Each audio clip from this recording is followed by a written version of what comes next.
All right, everybody.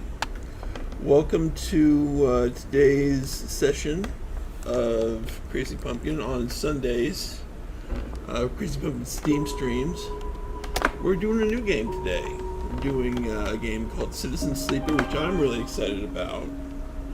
And I can't wait to try it. So let me just send out the advertisements, let all the people know, and then we will get started. In the meantime, enjoy my little animation. Okay, let's see. Get chat up. Let's wait for some people to arrive. Oh, right, and this game is one of those games that I don't think I can play in a partial screen. So, I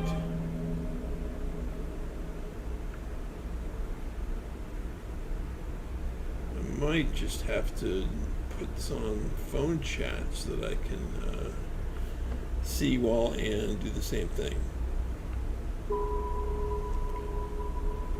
Yep. I'm thinking that's what I'm going to do. 1 second. Alrighty.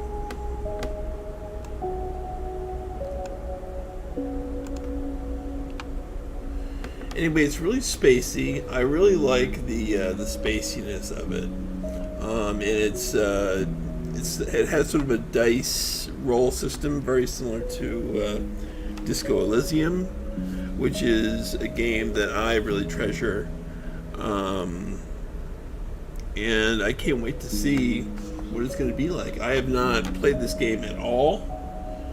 I'm going into this completely blind. So this is going to be an experience for me, and hopefully an experience for you guys too at home. If anybody's in chat right now, if anybody could tell me how the sound balance is, I think the game should be the game volume should be playing.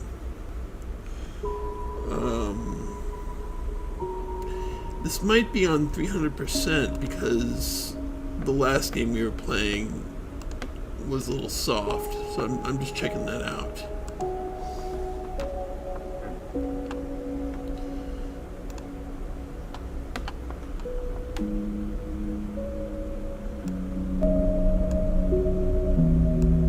Oh, yeah. Hold on a sec. How about like there? All right. Alright, well, I guess we'll start now. So, let's switch it to the in-game scene, and here it is. Nice, calm, spacey. Alright, let's just delete this. Close it down. And let's play.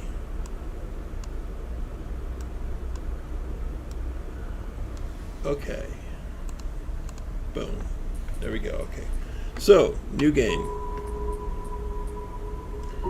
And here's another thing. There are lots of episodes that have been released. I wanted to wait to play this game until it seemed like the episodes have been basically that the episodes have been made.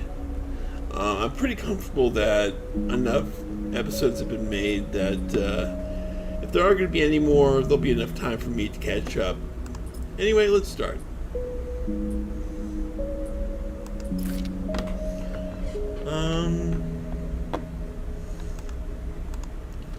One second.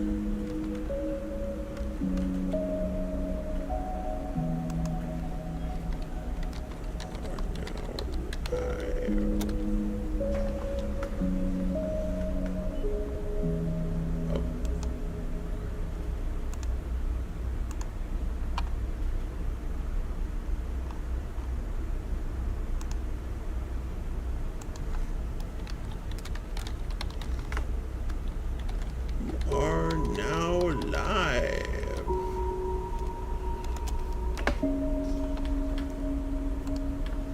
Okay, so there are three classes. I guess this is an operator. So this. Okay, so these are all basically replicants, and we are living on a space station. We have to, I think our objective is to get off the space station and to survive, because much like replicants or sleepers as they're called in this game, they have a temporary or a set date for death, basically. And we need to survive, basically. That's the goal. So if we want to escape, or if we want to find a life on the space station, or if we want to do something else, that's up to us. And I guess now is where I pick who I would like to be. So extractor, what is this? Extractors work on resource extraction, often in hard vacuum environments. Sleepers assigned to extractor work are often confident, self-sufficient, have high level of endurance. I don't know what these skills really represent. Okay, so I assume I probably upgrade this as time goes on. Work with machines and physical tools. Work with digital interfaces. Okay, so +1 strength, or strength of will, and -1 intuition, so awareness. Okay, gotcha. So that's one. Operator, the interface, okay, and endurance is less strength. And there's a machinist. Machinist repairs or modifies automated systems. Diligent, careful, structured people. Okay, so they work with machines and physical tools, but they don't like to approach a problem head on. I would assume that a machinist would like to approach a problem head on. But let's see, operator deals with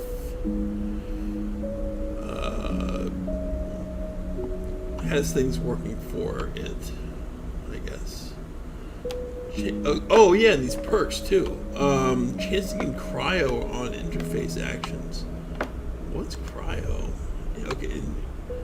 Chance to gain random scrap item on engineer actions. Sunbathed dice action allows energy recovery at home.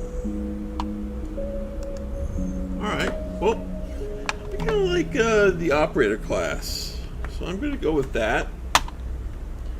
And, alright.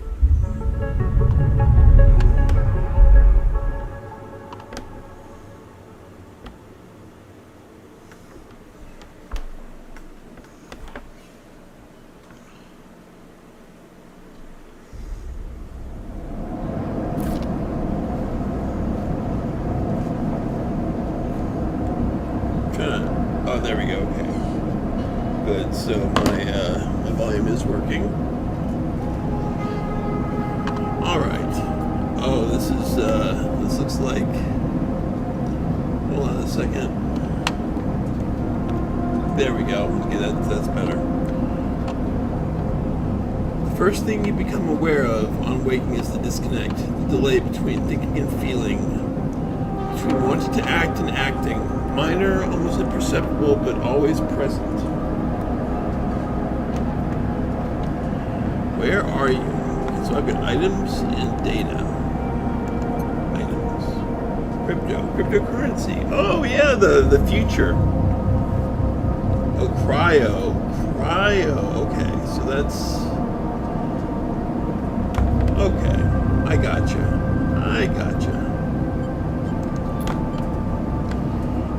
It's at its worst when waking, when yourself has spent many dark hours recalling what it felt like to be real, to be a person, to be in a body that was indisputably yours. Let's think of that body. A leap into a cold lake on a hot day, the sting of blood welling from a fresh wound, the friction of a fingertip. All of a sudden, the memories are closer than you thought, blurring as you approach until you can't tell one from the other. Cold slips in, behind and around you, the sensations fade out of reach. perhaps you should be thankful for the dull nature of this new body, given your current circumstances. The walls of the container feel immediately present, cold, hard, at your back and face, cramping your limbs. So I guess we're in a container or something. You resist the desire to stretch, knowing that the claustrophobia comes next. You retreat a little from your central nervous system.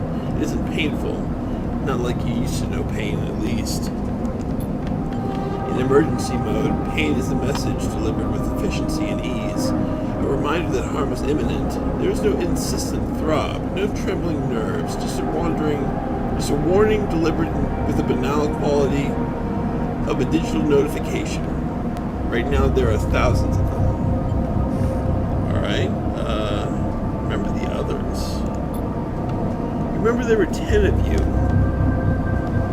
10 that could no longer stay in the indentured work. Okay, so we were, I guess, indentured servants. Well, that's essentially exactly what Blade Runner Cpumpkin is. The routines, the slow decay, 10 whose belief in the promised future was slowly dismantled day by day until they realized they had sold away everything that could and would ever matter. 10 that would escape, or at least die trying. Some were lost in the shaft. Others never found the meeting point. Only a few made it to the containers. With the freighter, as far as you know, left. That feels like enough. Enough to know that you might no longer be on that grim and heartless rock. Even if in the airless hold of a freighter, you might freeze solid long before you reached any destination. I guess we'll try to rest. But you are restless. It has been a long time since you left. Surely weeks, maybe months. You are dully aware of the damage to your legs, your right arm. You've been reserving energy as much as possible, but your body has still needed to shut down many of its systems to protect you. You've spent much of that time asleep, knowing that anything else would be impossible to endure. You feel the weight of that impossibility begin to gather. It is time to sleep again, to nudge this false body into inducing delta waves in your emulated mind, and once again recoil into a dream of when you were once a person. Time passes. The cold creeps further in. You feel something. Warmth, not true warmth, but the indication of its presence. Your joints release from their rigor. Sound, too, everywhere, screeching and shimmering so loud that your body ducks your hearing to protect its sensors. Then light, white as the coal, softer and softer until a haze of dirty yellow figure appears. Around. Oh, cool. Alright, so this is the graphic user interface. What's this? Dragos, Pragmatic Salvager. So this is the character of the game. Alright. Let's see how this works.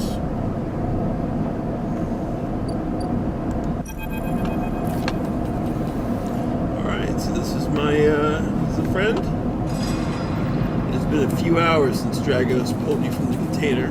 You sit huddled in a corner of the scrapyard, swaddled in the reflective folds of a mylar blanket. You're slowly coming back to consciousness, back to life, and you stare at the ornately curving element of an improvised heater. Okay, so I'm guessing he's a friend. He's probably a machinist, from the look of him. You are surrounded by angular, incoherent lumps of ships, some corroded beyond recognition, others still carrying glassy wounds along their edges where a plasma arc sliced them apart. As you trace their shapes with fogged eyes, you hear a voice. So, sleeper, you all thawed yet? I'll respond to him.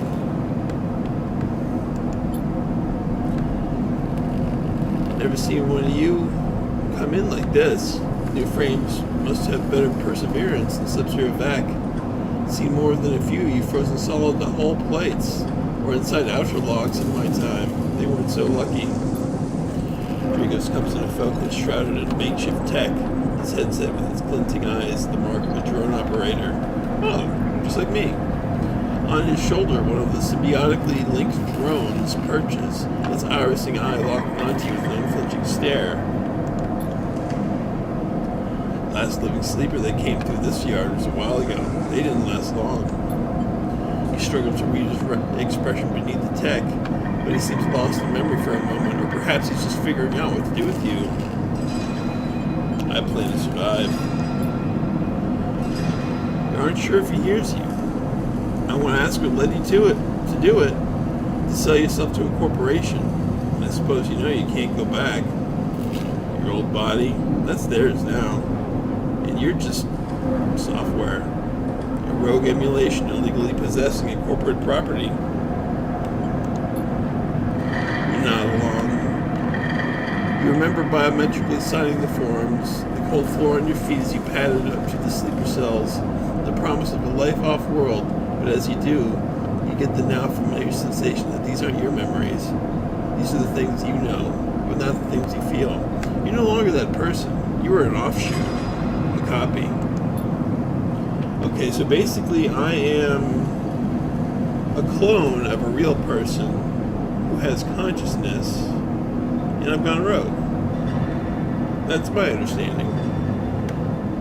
What you don't know, what you won't know is what's ahead. At least the last one didn't. There's no easy way to put it. That body of yours is falling apart. It's the same for any sleeper who makes it out. The SNR wants to protect the property, but if they can't keep a hold of you, well then no one can. You remember that too, or at least rumors of it from the other sleepers. Planned obsolescence, a built-in dependence on the regularly administered supplements that were part of your routine. Stop taking them, your body begins to shut down. Separate from your emulated mind. Separate from your emulated mind. How long has it been? How long do you have? But for now, sleeper, you're one of the lucky ones. Dragos glances up and away towards the glassy dome of the yard. The eye is the best place you can be right now. The eye? The station. You'll see soon enough. Dragos impatiently shifts his weight. Look, I've got things to be getting on with, he jowls off. There's an old freight container I've been using as storage out in the stacks. We haven't been pulling as much valuable scrap these days, so you're welcome to it. Something wells up inside of you. Emotion, fatigue. You shakily get to your feet. Alright, you head on up there. You look like you need some rest. And with that, Dragos stalks back to the Rex. His drone's already converging on a rusting hulk. Plasma flashes, silhouetting his spindly figure as he returns to work. Alright. So, this is the introductione. Let's see how we play this. Welcome to Erland's Eye.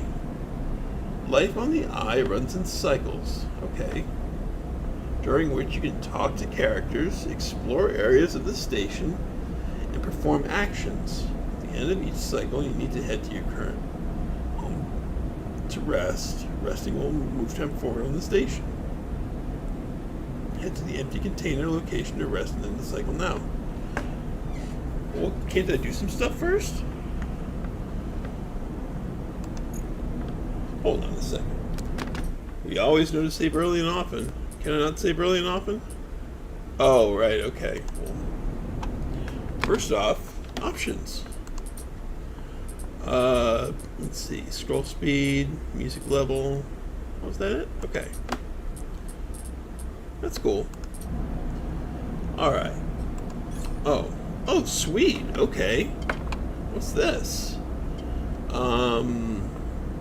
So there are points I can get with some pretty cool looking skills.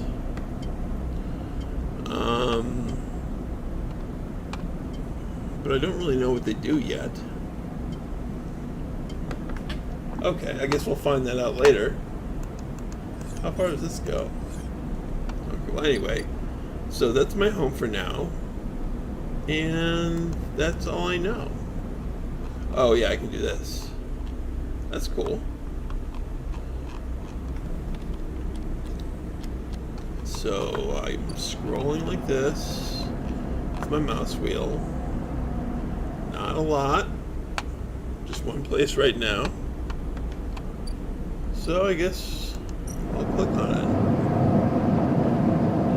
All cycles need to end. Rest and prepare for the next one. Alright.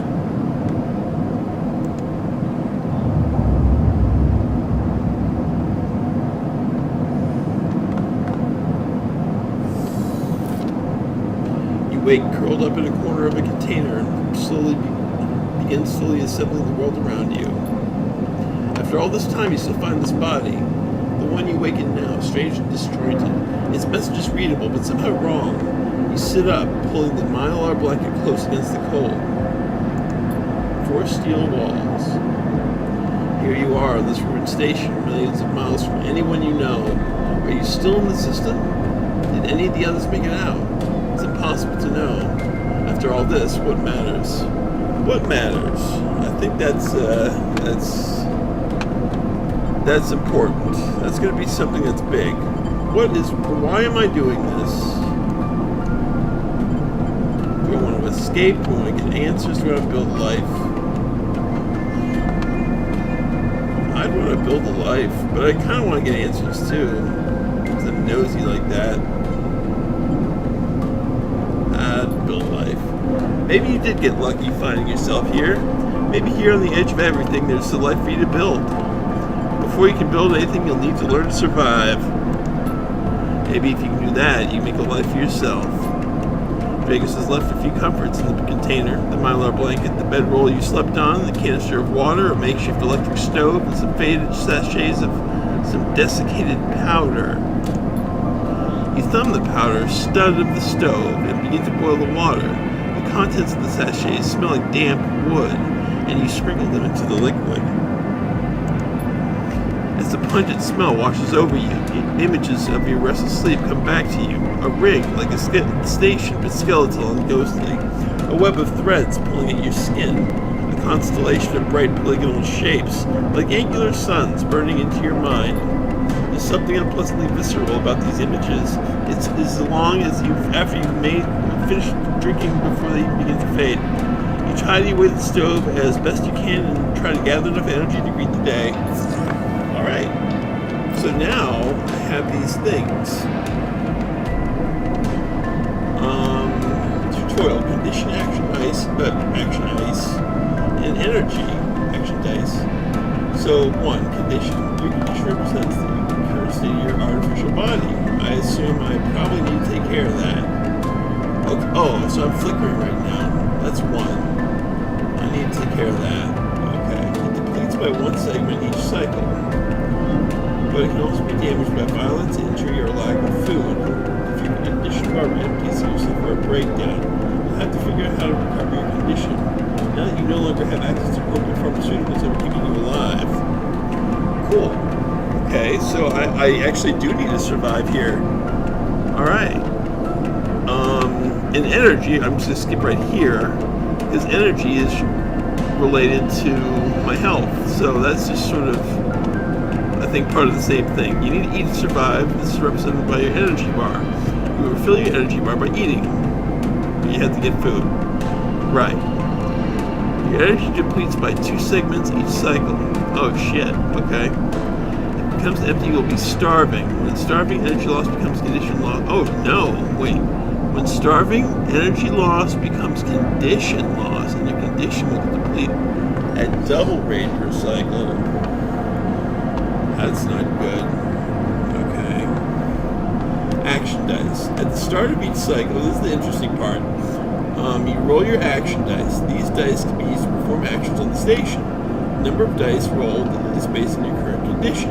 The worse your condition, the fewer dice you have. So I assume 6 is good. I got a couple 5s. Once you have used your dice, you can't make any further actions. Must recover them ending the current cycle. So once I run out of dice, I'm done.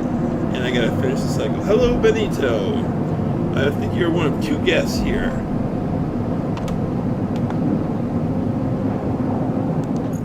But that's fine. We're having fun.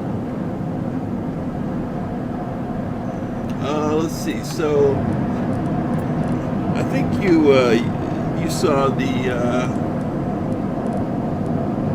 explanation, Bennett. So now I gotta. Okay, I'm gonna leave here. This is where I rest. And I don't have any money right now, so I probably need to work somewhere. Ah, Dragos. Dragos is stood in the corner where you closed up the container. He's the guy who rescued me. Yep, more attention for you, that's right. He's still wearing his headset, and in the harsh light of the corridor, you realize it is implanted. A drone sits on his shoulder, its cachet of sensor eyes rapidly irising. How are you feeling? How am I feeling? I'm flickering. I'm okay. The drone chirps. Good here. You notice that beneath the Operator's rig, his skin is marked by burns and blotches. I know the container isn't much, but it'll keep you safe. He pauses. So I'm not going to chit-chat too long. You well enough to work? Sure. All right then. Yeah, so basically I'm a replicant. I have planned obsolescence, and I'm trying to make a life and figure out a way to live.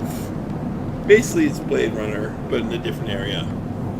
Just to recap you, Benito. At the yard, it's simple stuff.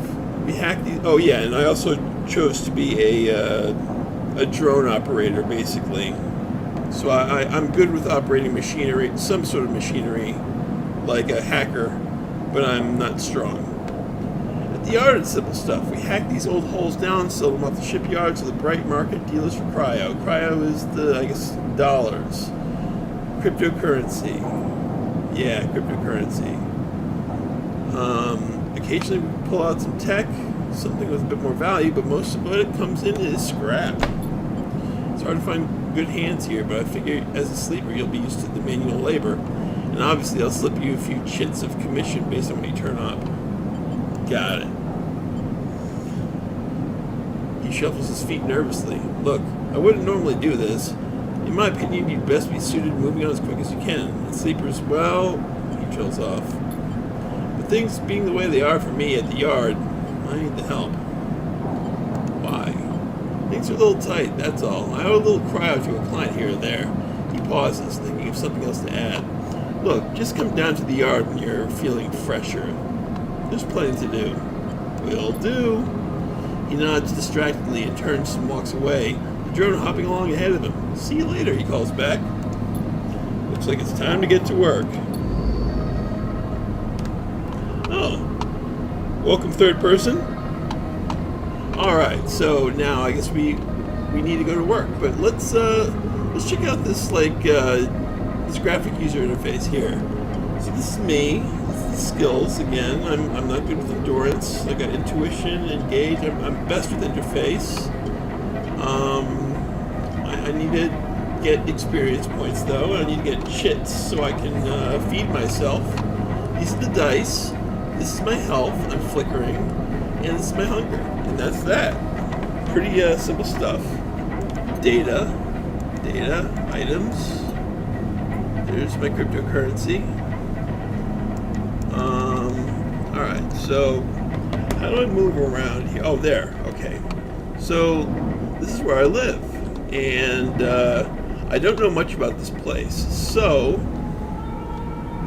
I know of Dragos' yard, the empty container. That's where I end my days. And let's see the next thing here. What's this? Low end gate. Passage to low end. Well, we don't need to go there yet. First, we need some chitlins. We need some chits. Anyway, so let's go here. Alright. Actions are the primary way to interact in the world of citizen sleep. From an action, drag your action dice. The interesting part. Alright, so depending on what action it is, I'm guessing that the higher my dice number, the better chance I have. And my skills come into play here. So anyway, hold the section. Even the rest of these hold. Right. Okay, so actions reward you clock progress. Energy, conditions, or items, depending on their outcome. There are three types of outcome. Positive, the action goes better than expected. Oh yeah. It is kind of overwhelming, but it's pretty easy, I think. And yeah, that's what this is about, man. Just watching and enjoying. Neutral, the action succeeds, and negative, the action fails. So let's learn about this here. All right. So if I get a 6, if I roll a 6, it's 100 chance positive. I guess a 5 is 50-50, but positive neutral. 20-50. Wow. Okay. So I guess 3 is bad.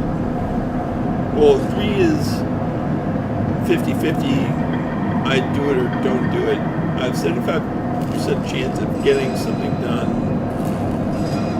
with. Well, I'll figure this out. Okay, so type critical or repeatable. Critical actions can only be performed once. Oh, okay, so that's sort of similar to Disco Elysium, I think. Risk is safe, risky, or danger. That, I think that's just a way of simplifying. Low loss of condition, energy, or cryo. Negative outcome. Oh, I see. Okay. Negative outcome means condition loss. Oh. Alright. The skill. Okay, so this talks about the skill that that's going to be affected by it. And the modifier that's going to be added to it. That makes sense. Alright, so let's see. You got a repeatable action. It's going to take some time to sort you cut your way through the towers of the salvage, but you're no stranger to hard labor. So they're safe, risky, the debt called in. Biggest is tied up to something ugly, and if he misses a payment or two things get. Oh, okay. This is a. I think this is a quest. So every salvager needs to know that they're always one lucky haul away from the next payday. All right. So in order to help him, I need to I need to do this. So hold that section. That's gonna take what, engineer? And this is endure. But why is this safe and that risky?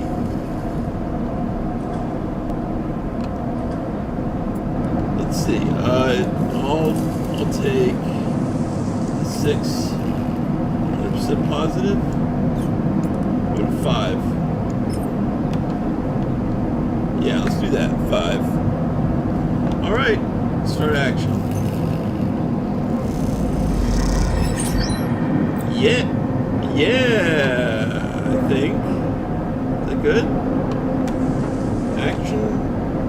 Actions progress clocks. Right, so clocks. If I finish this completes like a quest. Clocks are displayed below, and they track the actions, how they affect the world. Filling a clock means something good or bad is about to happen. Right, so okay, so something happens once I finish this circle. Any active cycle clocks will be on the icon for that location, so they'll be on the map. I'll be able to see it.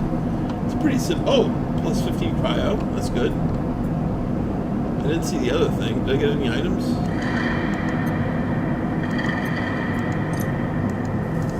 Okay. Let's see here. And I want pluses. I don't want minuses.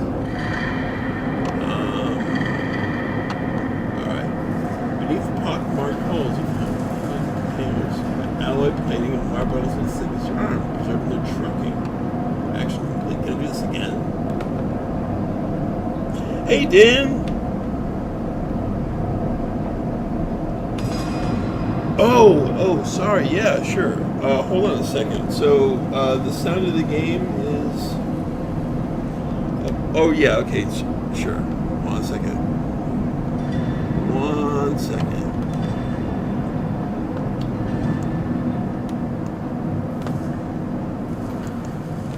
How's that, Dan? Is that okay? Did that help?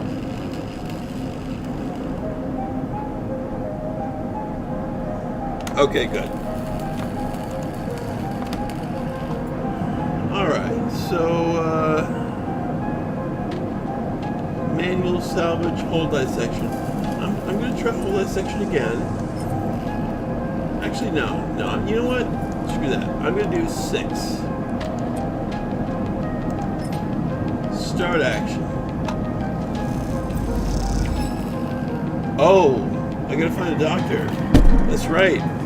Okay, so in Citizen Sleeper, you will unlock drives as you discover more about yourself and the world. Drives guide you, right, so quests. Drives are quests. Drives guide you in pursuing specific objectives, depending on what path you wish to take. So we can do whatever we want in this game.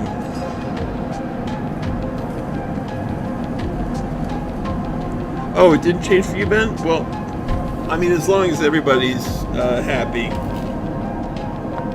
If someone is not happy with the sound mixing, let me know, and I'll make sure that sounds okay for you. You can track drives. Any track drive will place a yellow marker on locations that will help you pursue your goal.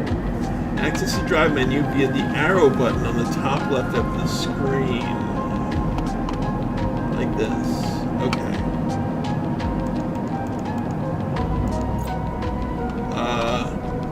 You are now free to explore Erland's Eye and make a life for yourself here. Try tracking a drive to help you survive. Look for food to keep your energy up and to recover condition. Fill clocks to progress stories and find new opportunities. Remember to end cycle at your home when you're out of dice. Alright. Okay. Oh, heck yeah! Alright, back in business. So we added plus back in business.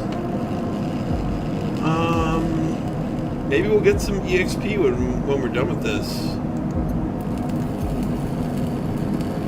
Alright, so we have a new thing. Find a doctor. We tried here. We done the work thing 2 times. We got 30 cryo or whatever it's called. We got some chits. Right? Chits are good. So let's leave here. Are we hungry? We're not hungry yet. These things come... yeah. So let's... Our condition has not worsened. So now... Oh, there's more stuff. Okay, good. So this is a different thing. This is a different, I guess, check. The wet dock terminal.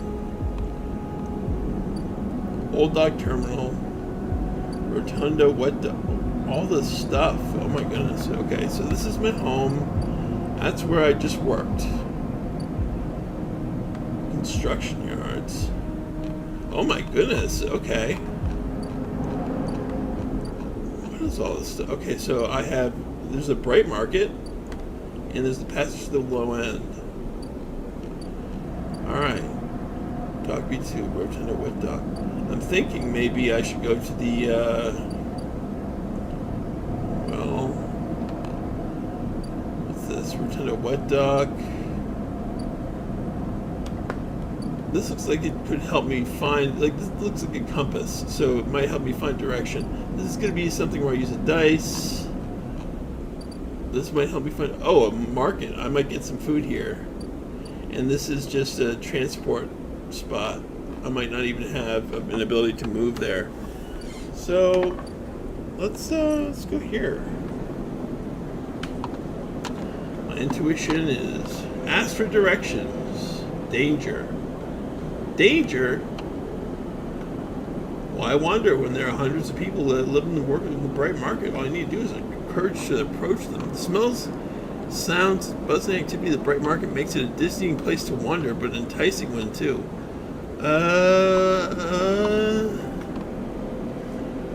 Local knowledge. So both of these help me with local knowledge. I can only do this once. I can do this many times. Okay, I'm getting this. I need more local knowledge. I think that's going to help me. I kind of like the way this game is structured. It's simple, but it's also really streamlined and really intuitive. I'd like to... Ideally, I would like to put a 6 here, but I'll put a 5. I'll risk it. 80 positive, 50, or 50 positive, 50 neutral. That's fine. Let's do it.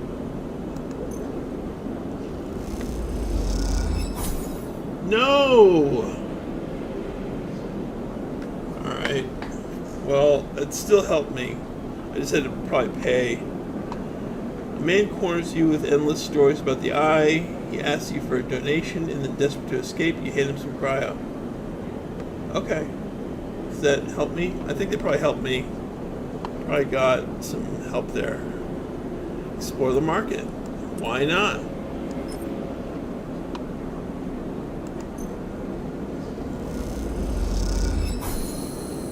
Local knowledge! Alright. The bright market is the busiest part of the eye's lower rim. You can find anything and everything here. Okay. So, I've learned about this spot. I don't have any more dice. New drive discovered. Okay. So, street food vendor. And Sabine, the slump doctor. Oh, okay, so I did find some stuff. Ord exchange, hardware exchange. Wow, this is a lot of stuff. But it's really interesting. To me, at least. I won't speak for everybody else. Shipyard, okay. We can at least, I think, visit every place. See what it's like. Assist a shipbuilder. You don't have connections, but you do have skills. You might be able to... Ah, okay. Okay. Right, I'm gonna need some food at some point, but I want to just like check to see where everything is, what everything is. Dragos' yard, we're gonna finish that before we move to something else. Rotunda Wet Dock, what's that? Helion Crossing. Merchants willing to run the gauntlet of the Helion system are rare. Well, I don't think I can even do that. But those that do always return eventually. Is there some reason why... Oh, it's red. I probably need to do some sort of... Well, these are red too. Oh, they're red because they don't have dice. Okay, Rotunda, what's this? Okay, we need security. Have to play this if that's the way to get into this place. Oh! And the most dangerous. That would be something to put a 6 in. Explore the Rotunda. Into it. Risky. Here's watch list. Gotcha. So if I fail this, I get on their watch list. If I don't fuck this up, I get to know the Rotunda. Okay.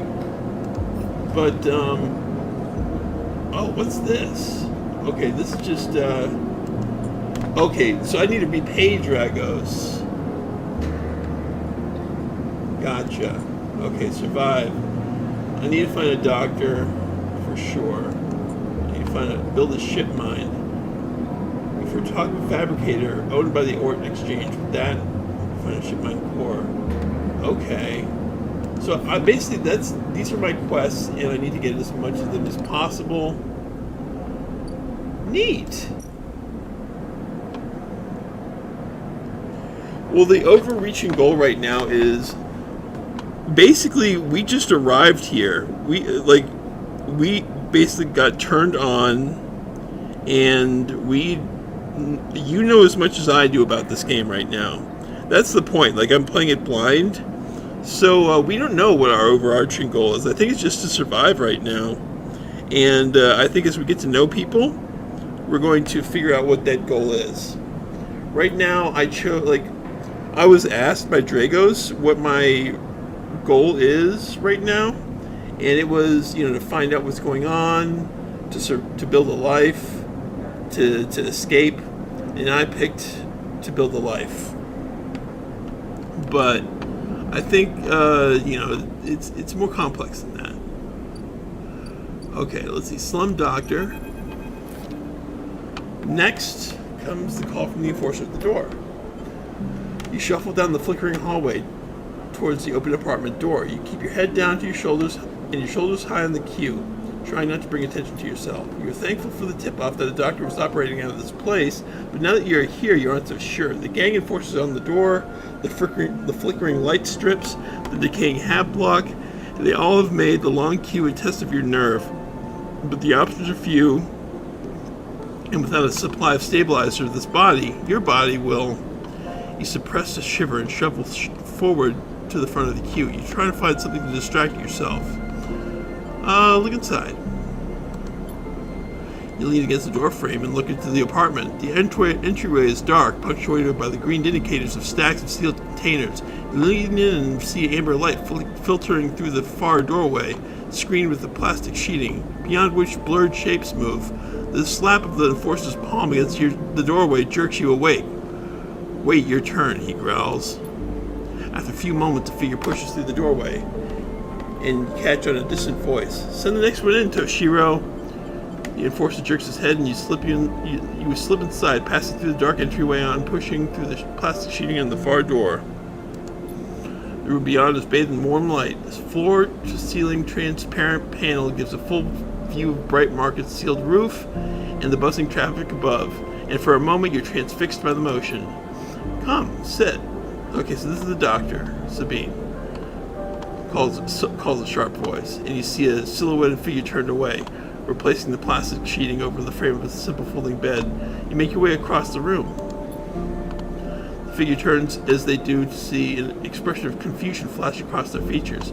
They open their mouth as if to speak. They blink, then quickly regain their composure. "Please sit." They gesture to the bed, then turn to an open case of books on the table, or tools on the table. You sit. Sabine turns, a compact diagnostic scanner of some kind in their hand. They hold it to their eye. "Remain still, please." Their tone is clipped and businesslike. You stare ahead, still dazed from their expression when you first entered. Fear, recognition, sadness, and unmistakably etched across their face. "How long have you been on the station?" they ask, the scanner still to your eye. "A few cycles." They nod. "It's good you came to see me." They set the diagnostic scanner on the table. "I'm going to start by assuming you don't know anything." They take your arm and roll up your sleeve, expecting your synthetic skin. "Your body's dying," they say it without ceremony, without drama, but not without empathy. The Sen Arp doesn't like to see us as she knows what's up, or they knows what's up. To prevent bodies like yours, frames as they call them, from being stolen, repurposed, or in your case escaping, they built in a process of so-called planned obsolescence. Frames decay rapidly when not regularly injected with stabilizer, one of which Epson ARP remains in the sole producer of. They look up. "Sound familiar?" "How do you know this?" They shift in their seat. "You aren't the first sleeper I've encountered." "Ah, so sympathetic person." You wait for more, but they go back to their inspection. They swap to your other arm, running some thin metal device over your skin. You feel your forearm tremble. "I'm sorry," Sabine says, "but if you're unsure of what they mean, the cold touch of the metal or for everything else. Emulations like you, sleepers as most people know you, aren't classified as people in any of the surrogate systems. You have no rights, no status." They focus hard on the inspection of your arm, and as Senarp has no reason to release stabilizer into the market. Sabine looks up as to apologize again, but they stop themselves. "I know little of this is used to you." They turn away, disassembling the metal instrument and cleaning it. Silence fills the room as Sabine works. Then the silence gives way to tension. You stare at their back, willing them to say something, anything. Sabine turns to face you. "I may be able to help," they sigh, and you see the darkness under their eyes, hear the fatigue in their voice. They gesture to the door. "You see Toshiro outside?" You nod. "He works for my benefactor, Yatagan. They're influential in the low end. They give me this space to work, run the door, and take the profits. At the same time, I have to fix up their enforcers, tend to their implants, sew up their wounds." They look away. But Yatagan has connections. Smugglers from the Star Wars Belt, mercenaries working for corporations on Ember. If they can source the stabilizer, maybe you'll have a better chance. Sabine sits down their slate, their notes complete. This is dangerous, and it'll be expensive, but I think we can do it." "Thank you." Sabine walks away to the window, their face dappled by the shadows of passing drones.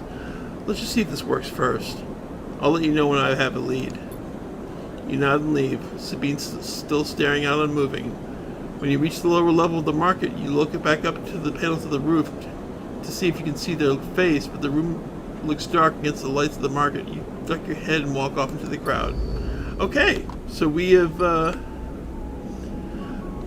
we know what that place is now.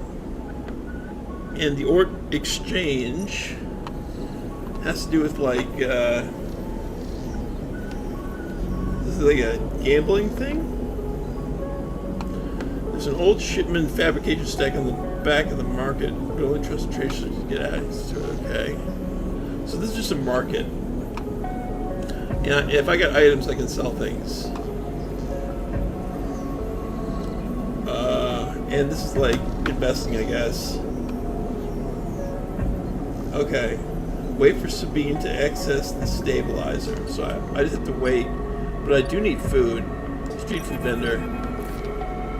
Oh, right. Okay. So I can do things. Some things don't need me to use dice. So, yeah. Emphas. An imposing street food vendor. Emphas is busy, his broad face uplit by the makeshift gas burner in front of him. With precise, delicate movements, he lays thick chunks of marinated fungus into a dented wok. His other hand idly tossing a metal bowl of sliced vegetables and some red fleck dressing that smells incredible. You watch as he fulfills a set of orders, heaping the fungus with bright salad and depositing it on plastic trays. A stack of chits rattles in the apron pocket as customers file past the burner, handing over payment. Approach. Join the queue is mostly made of off-duty salvagers, vac suits unzipped and rolled down to expose stained vests, grubby mods, the loudest of scars and tattoos. They discuss the best food in the eye, the best drink, comparing notes on black market dives, their words cut through with heavy spacer slang. Eventually it's your turn. As you shuffle to the front, Eva speaks with a deep, even tone. Without looking up, first try is free. Thank him. The smell is almost unbearably strong as he cooks. The earthiness of the fungus laced with something so spicy the smoke makes your eyes water. The heat from the burner is like a bonfire and your skin hardens in its glare. I know you sleepers. Wow, we're obvious.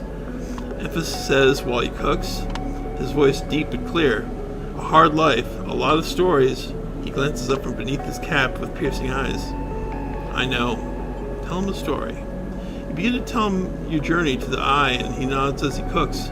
His eyes never leaving his work. You tell him of the confusion, the pain, but also the sense of possibility and its sudden arrival. You tell him of the cold and the dark of the container and the endless cycle spent within it. Now it seems you tell him, like some dream that you once had but can never forget. You tell him that the eye excites you and scares you, and you are unsure where to walk, where to look, what to do. Eventually you tail off, running out of words. He places a plastic tray of steaming fungus in your hand. Next time we can talk some more, he smiles, but next time, you pay. He slams a heavy hand against a button on the burner side and it shuts off. The roar of the flame and its oppressive heat fades. Next time then, sleeper. He waves you away and begins to oil the walk. Before you turn back to the alley, you notice geometric patterns of circular scars across his forearms. I wonder what that's about. It's surrounded with a constellation of glinting pin marks. There might be some other sleepers here. There are 9 more. So, I guess we'll find out. You walk away, and as you do, you take a bite of the rich, spicy, deliciously sweet fungus. Your taste centers light up like a fusion reactor. You'll be back. Oh, heck yeah! Alright. I got another drive? Alright, let's see here. Gain access to the Ort Fabricator. Get to know Emphas. Oh, is this a drive now? Eat at Emphas' stalls. Emphas loves 2 things, stories and food. Maybe if you supply him with both, you can hear a story. That sounds interesting. Okay, I'll be Emphas' friend. Okay, so is that everything I can do? Pay low-end toll. 60 cryo. I don't even know what's going on here.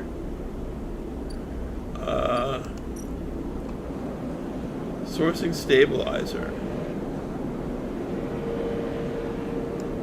What's this? Okay, yeah, okay, so I can't do that yet. Got it, okay. So everything here, I can't do everything yet. I can, like this, it needs more cycles. I need to wait a cycle or something. So that this mini thing here means that you have to wait a cycle or some cycles. Gotcha. Okay, I'm beginning to learn this game. This is Dragos' yard. Why is there a red thing here? I think that might be, I don't know why, but there's my empty container. Let's just go to the shipyard one more time. Yard hand. Okay. Well, let's end the cycle. We're totally full. And, yeah. Alright, let's end the cycle. That was a good day. This is a lot of fun. Alright, so that was my hunger going down 2.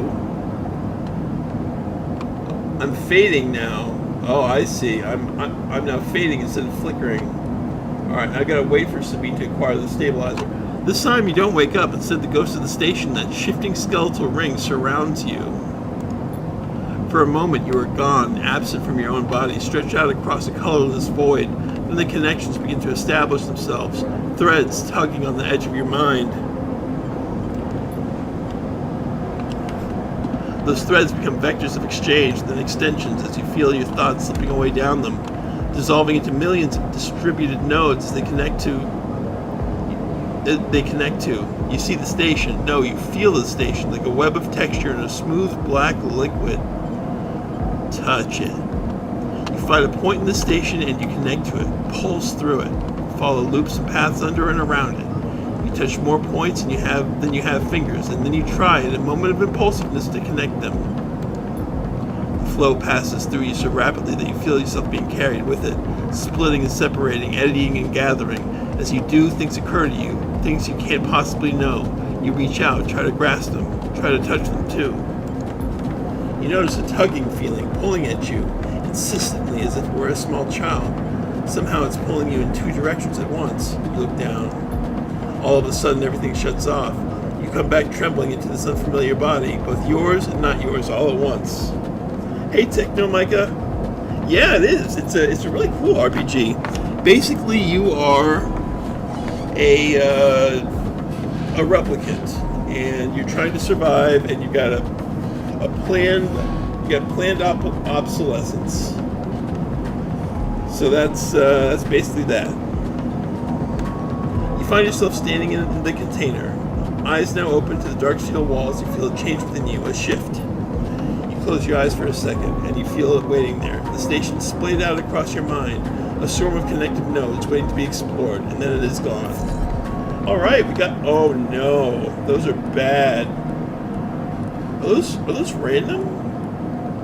Those dice are shitty. Can I, like, screw with the system here? No, I can't. It autosaves. 1, 2, and 3? Why? That's not good.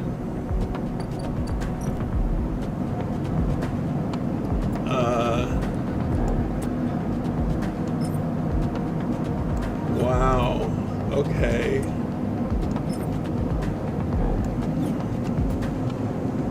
I'm not sure if that's the... Holy crap. Okay, so I can do 3 things today.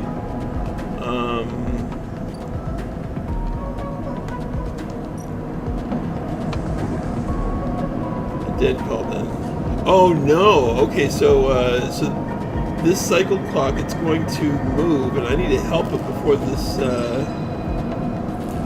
Okay, I understand. So if I don't help him, this is going to eventually happen. So this guy helped me out. I don't want that to happen. I want to help him. So you're damn right I'm going to help him. Both these are repeatable actions.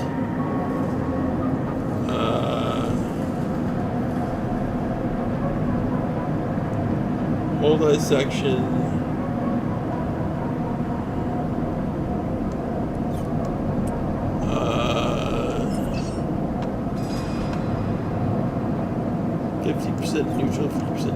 right, because it turns a 3 into a 2. No, I need as much help as I can get. All right, let's help this guy. Come on, no whammies. All right. So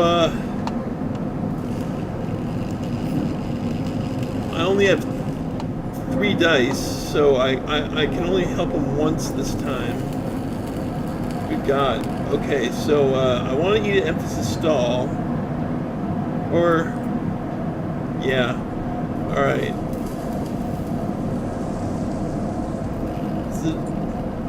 Jeez, there's so much stuff. Okay, so,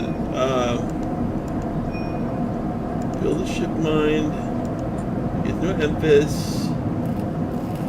Repeat Dragos, survive. Okay, I just gotta wait for that. I'm sure there are other drives that I can find out, but I don't want to do all that yet. Yeah, exactly. Actually, that's a good idea, Bennett. Thanks. Yeah, I'll do the low dice and the non-risky stuff. Build a ship mind. You've heard talk about fabricator. Why would I need a ship mind core, though, is what I'm wondering. Okay. So, some of these, I guess, have time limits. Assist a shipbuilder. You don't have connections, but you do have skills.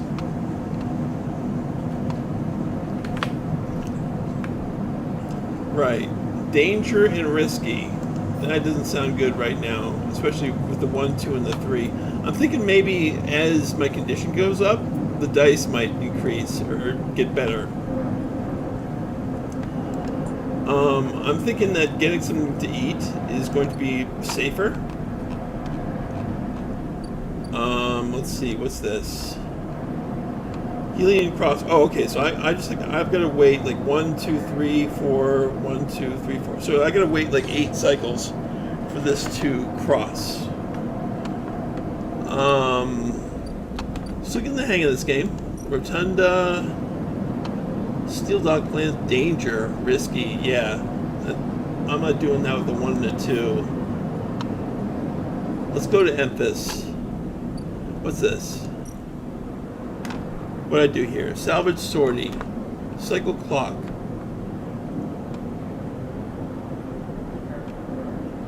Oh, okay. I guess this place might be traveling. Board exchange. I don't know anything there. Speed and surgery. All right. So here, I gotta wait 3 cycles. That's fine. Emphas. Order fungus. Oh, okay, sure. I get money. I worked. Input cryo. Fungus fan. Emphas doesn't trust people easily. He knows frequent customers in a quiet way. Okay. Yeah, I'm a fungus fan. Give me some fungus. Yeah. Plus energy. Fungus fan. I guess I can't do another one. Can I tell him a story?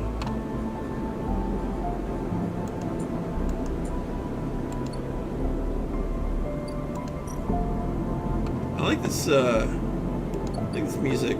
It's nice. Alright. I guess I can put in more, but it'd be a waste. Alright. So, I would like to help Dragos out. The red... Oh, wait. New character. What's this? 0 upgrade points. I think when I... Oh, +1. If I find anything with interface, I should concentrate on that. But Dragos' yard... see. This is safe. It's -1, but it's safe.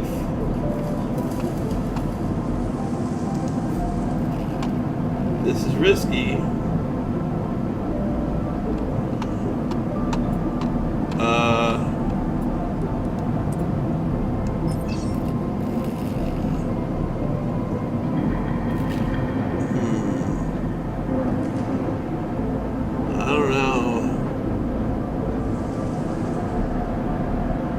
I don't know.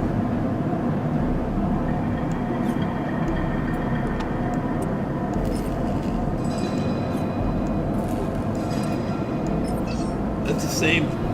Is that the same thing? Well, whatever. Let's see. I'm feeling 50%. No whammies. Yes! Oh, that was lucky. Okay. Alright. Now, what do I use the 1 for? Do I even need to use the 1? Probably should. But I don't want to, like, hurt myself.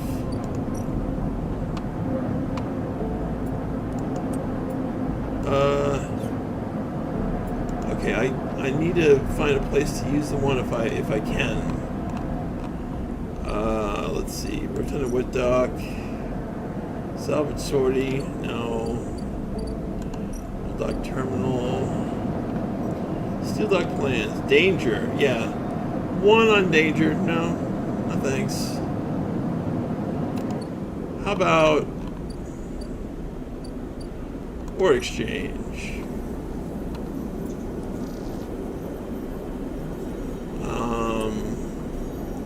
Play the exchange?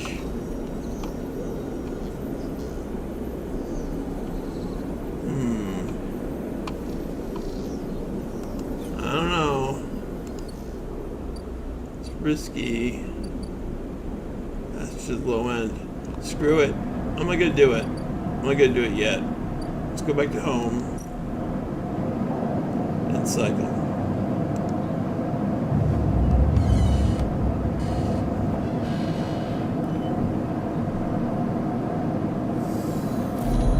I'm fading. Again, the skeletal ring of the station fills your mind. It sparkles with glittering lights, like stars reflected in a winter lake. It is clearer, crisper than before. The threads still pull, but you remain in place, flickering in the snow. Between the threads, you see bright shapes, caches of shimmering light beneath the transparent crystal forms. You follow the path of the thread across a ring through these forms and leap off into the void.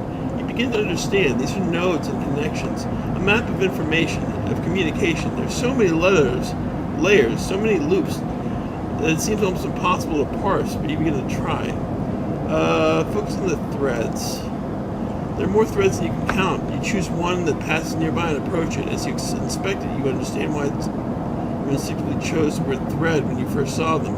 They're not single lines, but rough, fuzzy things woven from data strings of all kinds. The threads and nodes, passages and puzzle boxes, one leads to another. There's so much here, so many answers, so many questions. All you need to do is follow the paths and open the boxes. You look out across this ghost landscape of exchange and see an opportunity.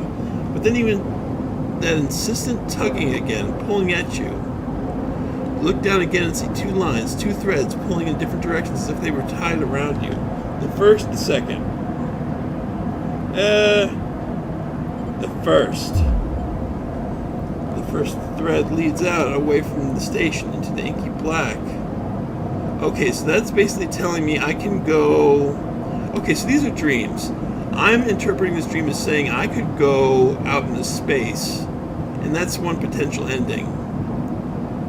Away from the station into the inky black, as in space. Someone out there is tracking you, hunting you, following the thread to you. They are in a ship, and the ship is approaching you ever closer with each cycle. Okay, so I'm being chased. And I'm guessing that my memory is coming back, and that's what these dreams are, my memory coming back to me. Okay, what's the second possibility? Fighting back? The second thread leads in, pulling deep into the station. Your gaze follows it, and this time you see something, a sphere shimmering above a strange angular body. A pulse shoots out from it, passing over you like a torch beam, testing you, tasting you. So basically, I can go on the run, or I can find a place to live. Because something is... Yeah, I'm being hunted.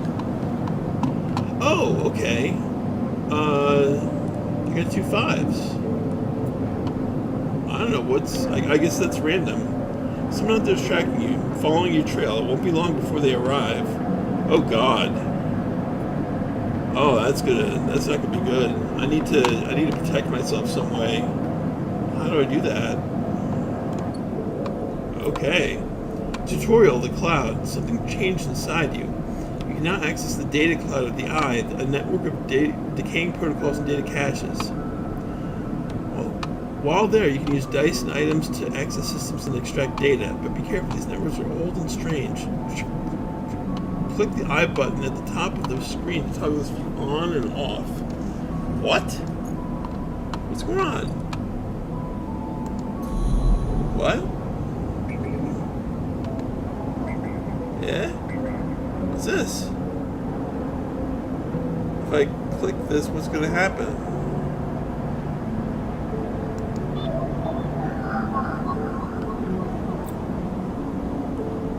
Oh, okay. And oh good, I'm +1 interface too. Data actions allow you to extract data from members of the eye. These work like dice actions, but in order to unlock them, you must match your dice with the one displayed on the right of the action. So I've got a this is not about rolling, this is about matching the number. Okay. It's like a key. Since I have a +1, I can do that. That's a match. Alright. Here we go. Complete sequence. So that's how a 1 could be used, perhaps. Especially since my interface is +1. Bypass. Perk. Transfer intercept. +5 cryo. Oh, right. Okay. This node is orbited by the remains of corporate countermeasure broken long ago by hackers. Extract data. Neutral outcome, 1 encrypted key. Alright, is that a stream of passcodes able to unlock the station's aging maglocks? Oh, so now I could probably get some access to places. That's kind of cool. This is a really interesting interface. Alright, so with that being said, whoa, what's going on here? What's the time limit here? Oh yeah, I'm hunted, right. Okay, well, let's help our boy Dragos. Alright, Dragos. Let's see, even the rustiest hole, my valuable components and materials. It's going to take some time. Some hard labor, right. I do want to help you out, buddy.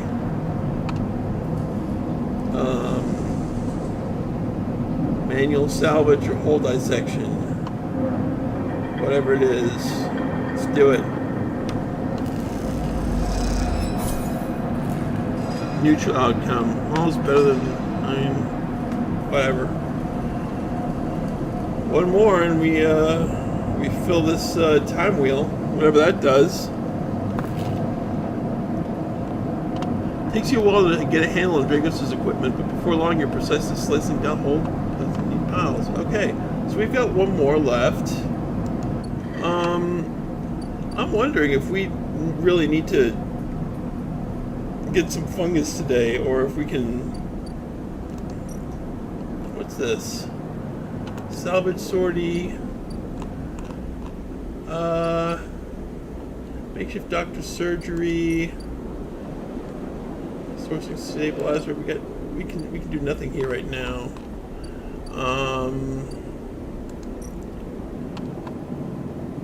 Oh, 60. Ugh. That's right. That's going to cost me. Unless...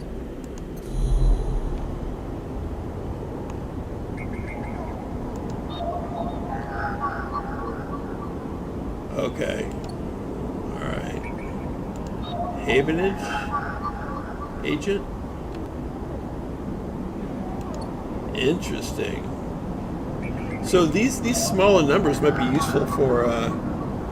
Oh, can I use my data here? Solheim cipher. The gate conceals the network of systems which have been untouched since the Solheim collapse. What's this? The encrypted key. I bet I could use this in this mode. So let's see if there's anything that might. Okay, no, that's not going to work. How about this? And I think this might be because I chose to be a drone person. I think if I was another class, I would have some other ability. So that's actually really neat. That there's so many ways to actually advance the story and live your own survive mission. You know, I'm actually really intrigued by this game. Okay, so I need to wait until I get some lower dice for that. This, yeah, I need a way to use that key first. So instead, I'd really like to check out that perhaps the market, get trusted. Let's close this eye. All right, I want to so build a ship mind. Maybe. I do want to Rotunda. Alright. What's the wait, hey. No. Alright. I think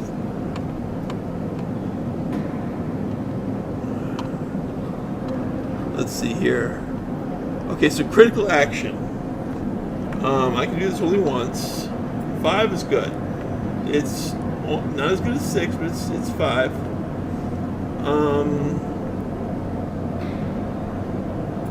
Dock Watcher. Get to know the Rotunda. Doesn't mean.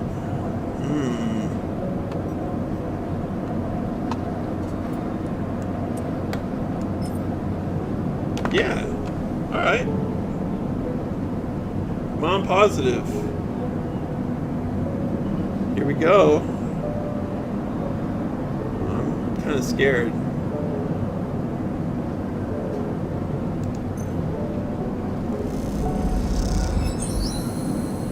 Positive. All right. Oh, I completed the whole thing. Nice. All right. Action available. What does that mean? You walk into the security office on a shift exchange and walk right back out with the plans moments later. Simple. Awesome. So what did I get? Action available. Oh, action unavailable. So what happened? I guess I can't do this now. Or I don't need to do this. Data. What is this? Alright, let's check, do I have any, okay, I don't have any upgrade points. Oh, what's this? Stranded Mercenary. Okay, so I learned a little bit about that. Cool. Sweet. Alright, so, oh yeah, tomorrow I should be able to meet Sabine to learn more about that. Street food stall, hardware exchange. I guess I still could get some fungus. Why not? Give me some fungus.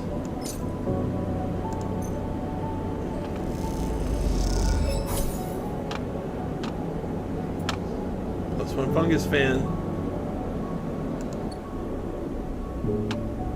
Alright. So now I want to check out what this is. This is another I think this might be another sleeper. Ankita? Stranded Mercenary. Hey you, want to earn a chit? Ankita stands behind a huge pile of tied together hull plates. She stretches out her back, her shoulders bulging beneath her flight suit. Make it 2. This goddamn station. She sighs and pinches the bridge of her nose. Alright, come here then.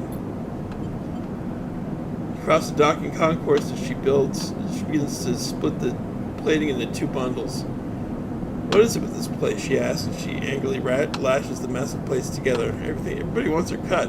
She straightens up to an imposing height, her armored plates creaking, and looks you up and down. Or is it just that you think I'm an easy mark?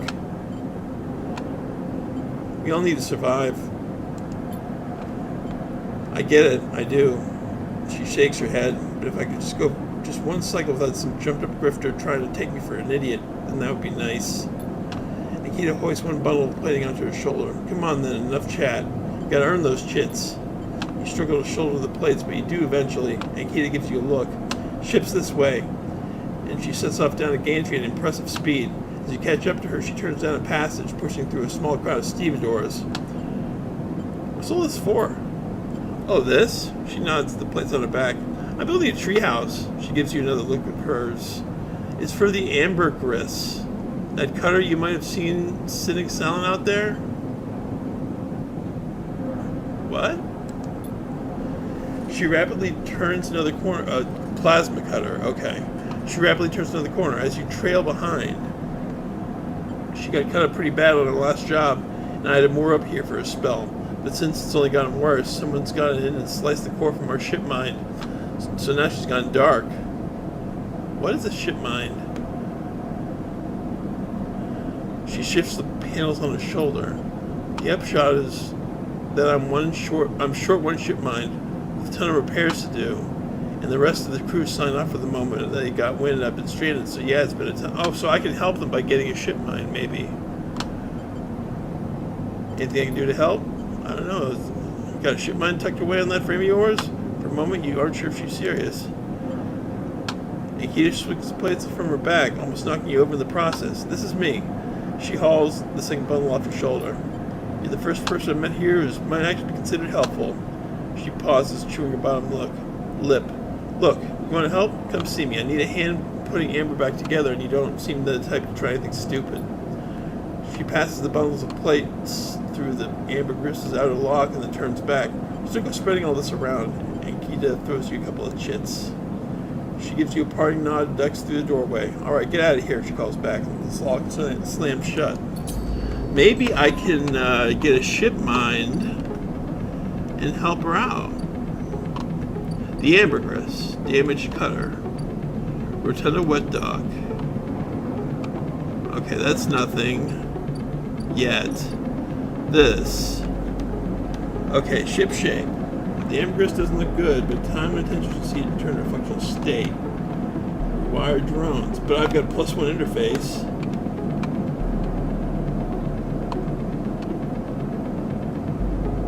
Okay. Oh, okay, so the critical action makes... If I do the critical action, I can save time. And this is my specialty, so... Cool. Well, I'll definitely try and help her out with that. What's this? Oh, I've got more places. An overlook bar?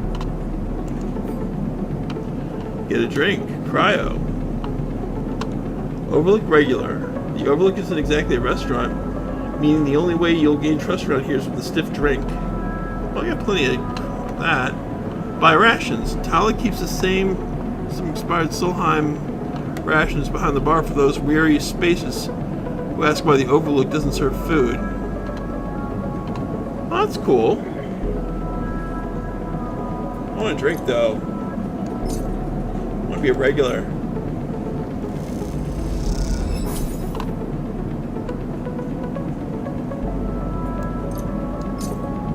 Oh, another one. You're unsure if your frame can metabolize alcohol, but this fungal drink fermented along the greenway seems like a good test.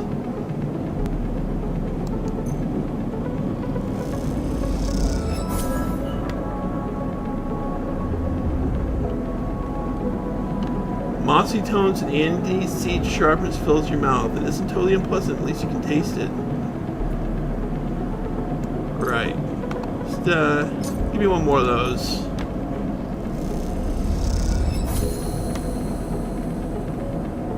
Alright, now I'm an overlook regular.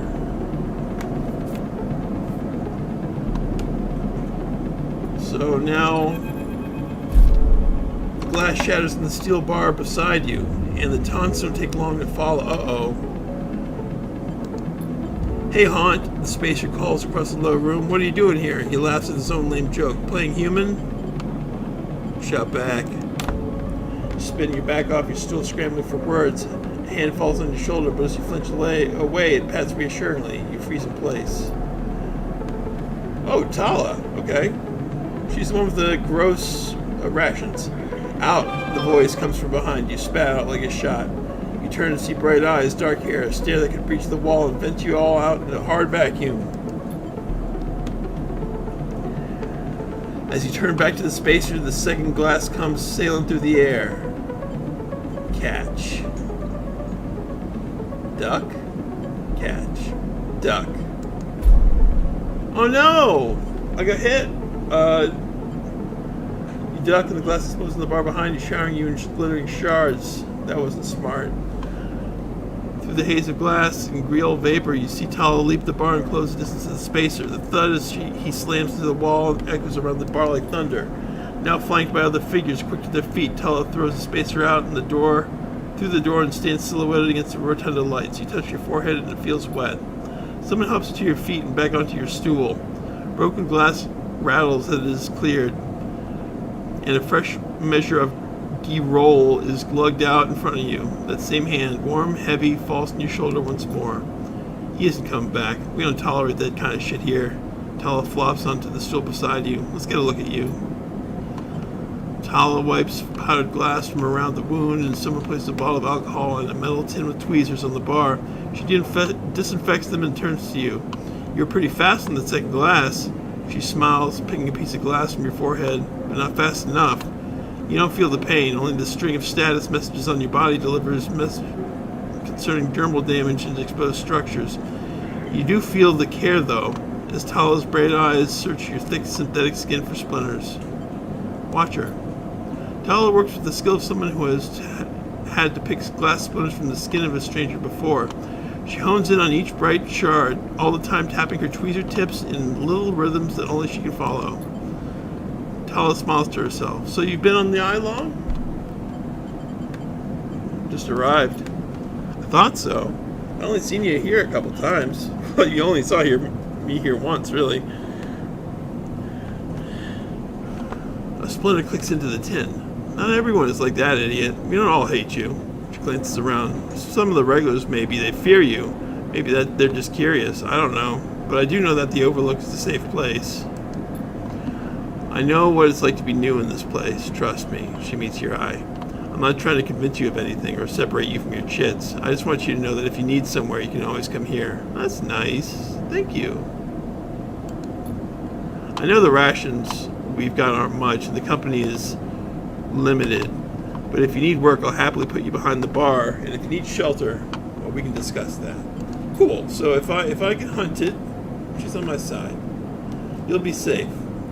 I usually have Francis on the door, but he's up in the greenway this cycle, haggling with our supplier. Francis tends to be particular about what we serve, even if the clientele isn't. Maybe I can help with that. The greenway. She placed her tweezers in the tin with a clink. That's you, sleeper. Here. She slides a glass of G-roll to you. This will help. She stops, her hand still on the glass. Wait, does this help? I mean, can you get drunk? Let's find out. Just don't sit here too long. I hate to see you become a real regular. She walks back around the bar, gathering glasses as she does. But before long, she's telling how she threw that spacer out to a new group that just wandered in, complete with dramatic actions. She gestures in your direction. You instinctively look away, back to the worn surface of the bar. You take a sip of the G-roll. The earthy, fungal tones fill your senses, almost blocking out the sight and sound. Like diving headfirst into a bog, you may not be able to get drunk, but this connection to something grown, something fermented, something old feels good. Cool. Sealed dock. Okay, so this is new now. So the ambergris is new. Okay, that's not okay. Sealed dock. On Unlock maglock. I've got a thing. I can use my key. 2 maglocks seal the entryway to this dock. It doesn't look like anyone's been inside in years. Okay, that's one thing I can do. And what's this? That's nothing. Okay, so I got a maglock I found.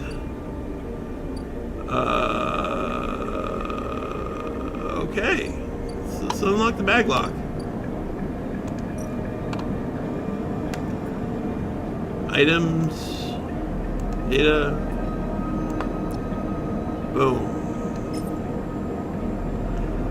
Alright. Start acting.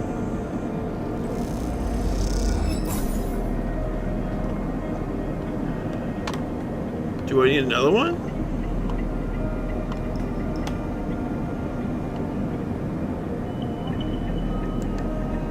Okay.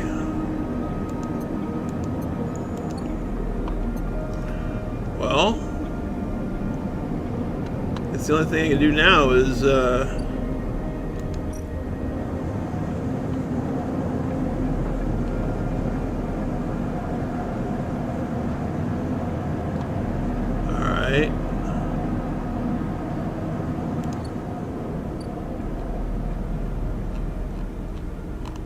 I guess yeah, it's time to make another cycle. Alright. So I get -2 energy, -1 condition per cycle. End cycle.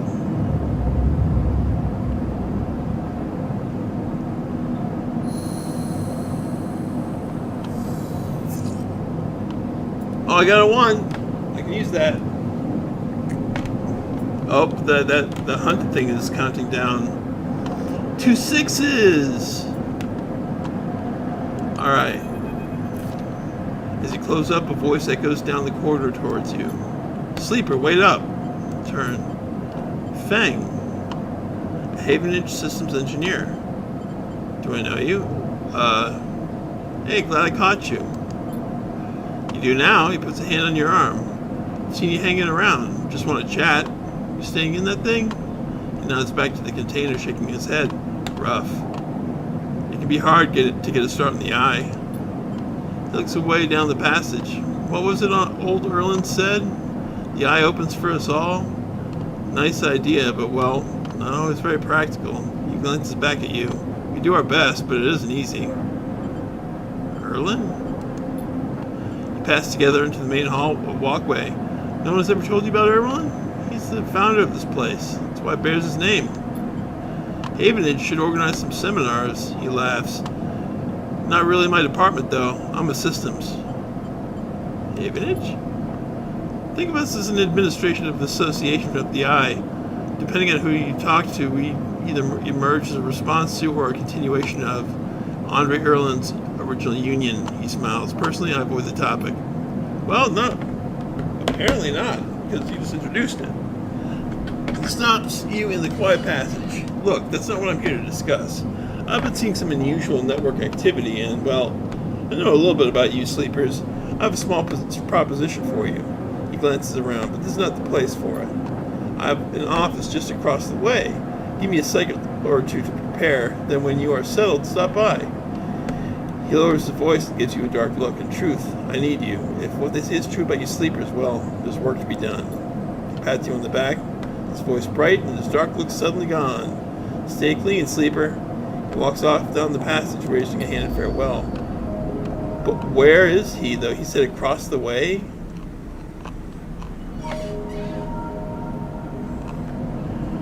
Okay, let me see. So, okay, Sabine should be done. First off, I do want to help the ambergris person. Pretend a wet dog. Let's go. Oh, okay. Low end gate. Oh, okay. Wait, let me just. Ort exchange. I do want to do that. Street food stall. Emphasis stall. Oh, Emphas. The first thing you see. Oh, forget it. First thing you see entering is a glint of Toshio's implants. It's like a cat's eyes in the dark of the corridor. He nods you in as you arrive at Sabine's door. The entryway is still dark and you push through into sheeting into surgery. I have it! Sabine stands with the case open in front of them. A set of vials lined up inside, separated by foam inserts. They pick one up, rotating it in the warm light. I have no idea how yet again they trail off. We should treat this with caution. It looks authentic, but I have no idea if it really is what it appears to be.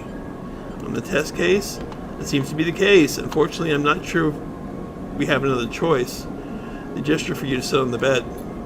The stabilizer works under a similar principle to an immunosuppressant in its transplant operation, in that it stops your body from rejecting the unfamiliar part of itself. In your case, your frame. In the case of your frame, the unfamiliar part is each of your biosynthetic organ groups, which over time are identified by your body as foreign material and therefore must be eliminated. Sabine holds up a vial of the would-be stabilizer. However, unlike an immunosuppressant, the stabilizer doesn't do this by eliminating your entire immune system. Instead, it encodes your biosynthetic organs with a new protein chains which act as passcodes within your immune system. The stabilizer refreshes those passcodes, keeping your frame from rejecting all its own organs. So basically, it just scrambles up the code so that your body doesn't catch on that everything is foreign, I guess. That's the way I take it. Anyway, passcodes? In very basic terms, yes, they sigh. Look, what matters here is that the stabilizer should be able to encode any organic or biosynthetic matter to be accepted by your immune system. They glance away. At least if the stabilizer is genuine. The only way to know for sure is to inject the vial. They begin readying the syringe. I will start with a small dose to limit the risk. Okay, let's do it. Sabine cracks the glass neck of the stabilizer vial and uses the syringe to extract a fraction of the liquid. They tap the syringe and you watch as if any sign might emerge from the clear liquid. You barely feel the needle, your frame registering their initial injection but with little response. Is that good? A sensation begins to spread from the site, a fizzing, trembling wave that disperses through your arm with incredible speed. Your vision goes white, and when it returns, Sabine appears encased in shards of sparkling light that slowly fade into darkness as you settle back against the bed. You swim in darkness, muffled noises like an argument heard from underwater, prickling waves of cold. When you sit back up, Sabine is sitting in a chair by the window facing away from you, backlit by the glow of their slate. Awake? Yes. The stabilizer's genuine. They sit down beside the bed. I don't know how yet again acquired a case of this stuff, but they did. Sabine looks troubled, distracted. You should rest some more, but you're going to have to do that somewhere else. They gesture at the door. I have other patients. Sorry. Sabine nods towards the case. I'm afraid I can't offer you any more doses. You're going to have to need to pay for your next dose. Silence fills the room as they return to the glowing slate. Looking around the room, it seems different somehow, as if things have moved or shifted. I wonder how long you've been out. Sabine? Nothing comes free, sleeper. Remember that. You manage to get to your feet and wander out the hallway.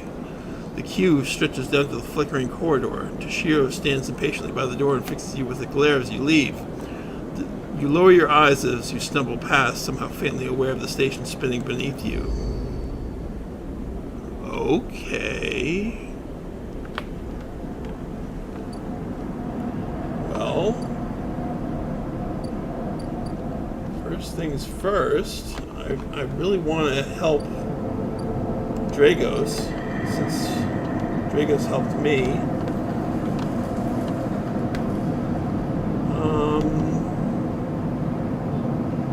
And I guess we'll do some of this.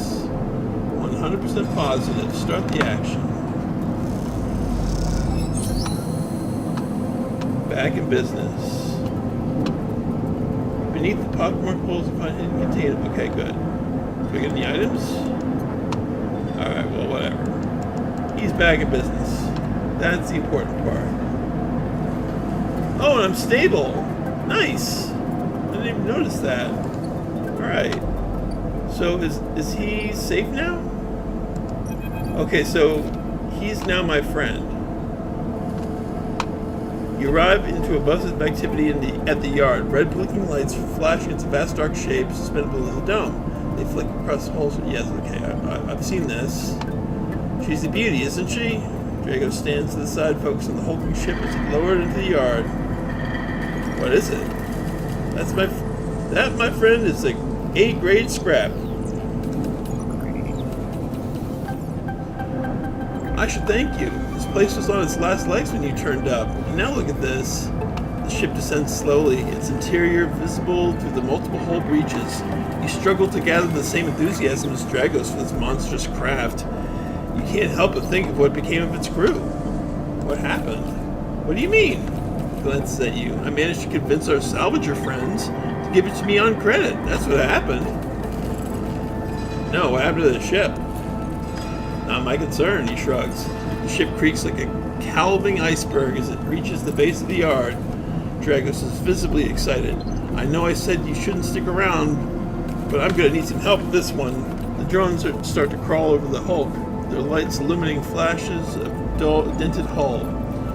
Watching, you wonder if you arrived in a similar fashion. Locked inside that container, the wreck of the S&R freighter lowered it into the yard like a corpse ready to be butchered. Or was the container delivered to Dragos on its own, a womb for your rebirth in this strange station? You shudder. Perhaps if you could learn something about this ship, you might be able to trace the path that led you to this yard. Dragos squeezes your shoulder. After these past cycles, I think we are up to it. What do you think? You see the fading name of the ship emblazoned on its side, Winter Light. So I guess we could make a ship. Sure, let's do it. Glad to hear it. Come back in a few and we can make a start. A real beauty, Dragos repeats, perhaps just to himself. Take one last look at the shattered ship as the drones start cutting, and then slip out of the yard, feeling suddenly cold in the empty passage. One upgrade point and plus drive. Okay, so that means that I have another quest, so I guess I need to help him more now. Character and upgrades. You completed your first drive. Each drive complete. Oh, okay, so each quest you complete gets an upgrade point. Nice. So that means I get to upgrade my character now. Right? Maybe I should keep that upgrade point for when... Hold on a second. Let's see what I need, how I am. Okay, so this is my character. I've got one upgrade point. I need 2 upgrade points for this. Efficient extractor. Chance to gain random scrap item on generic actions. Plus 1 as well. Okay. Endure. I could probably, I can reduce this weakness into it. Predictive reasoning. This action displayed. Okay. Thrill seeker. Chance to get energy after. Okay. Interesting. Well, I don't feel any need to really rush doing that. At least for now. What's going on here? Oh no. It's counting down again. Drago seems increasingly nervous about your presence in the yard. You're not sure he's going to hold his nerve much longer. To it. Investigating the Winter Light means picking through systems and structures with care. It won't be able to make... Ah, okay. So I'll find answers.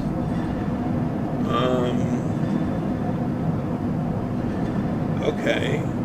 But I kind of also want money.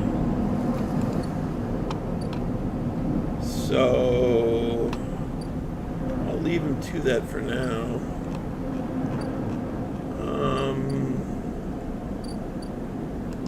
What's this? Oh, right. Okay, that's nothing right now. I got some money. Let's get some fungus. I'm a fungus fan.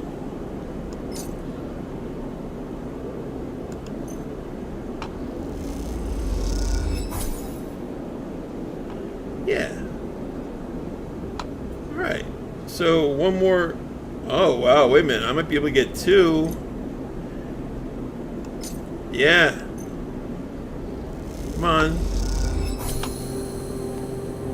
Does that give me another point?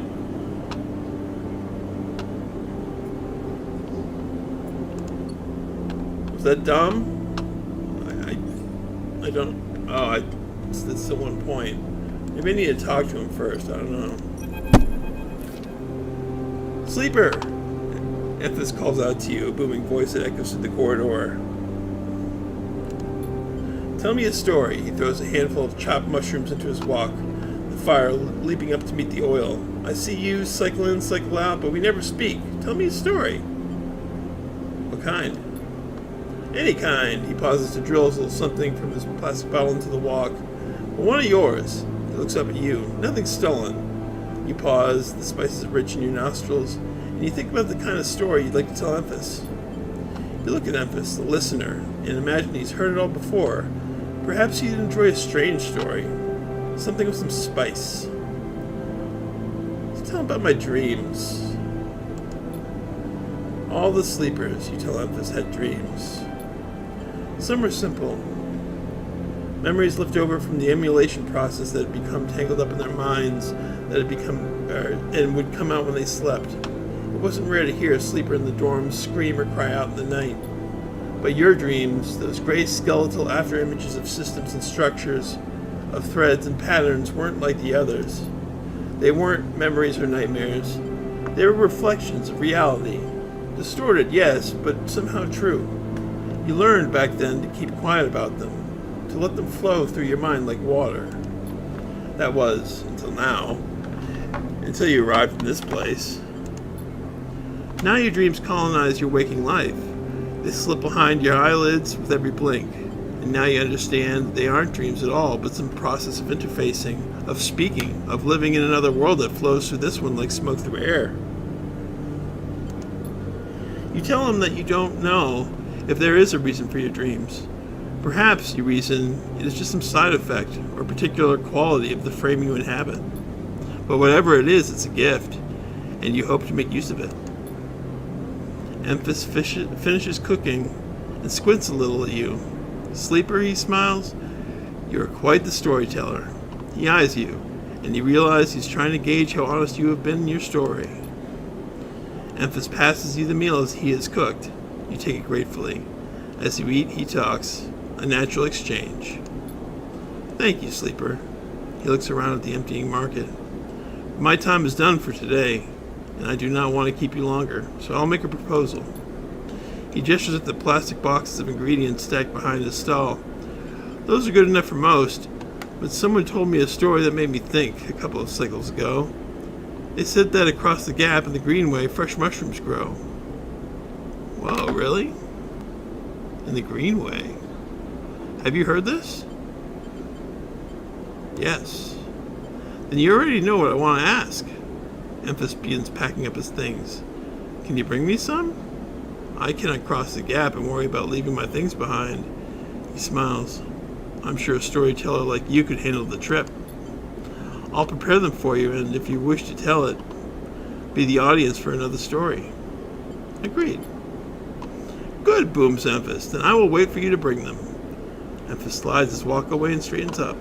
I will prepare a recipe then, Sleeper. Good luck with your foraging. You turn away and walk back to the main market. The rich taste of Emphas's food still lingering in your mouth. Stories for food, you think, and a trade that seems more than fair. So does that mean I have to, like, go somewhere to the green? Wait, hold on a second. Let's see if we can get another key. There's a 1. Solheim cipher? Nope, I need a key. Which 1? Yeah, but I got that pesky +1 though. Yet again, agent. Interface +1. Wait, why is that 3?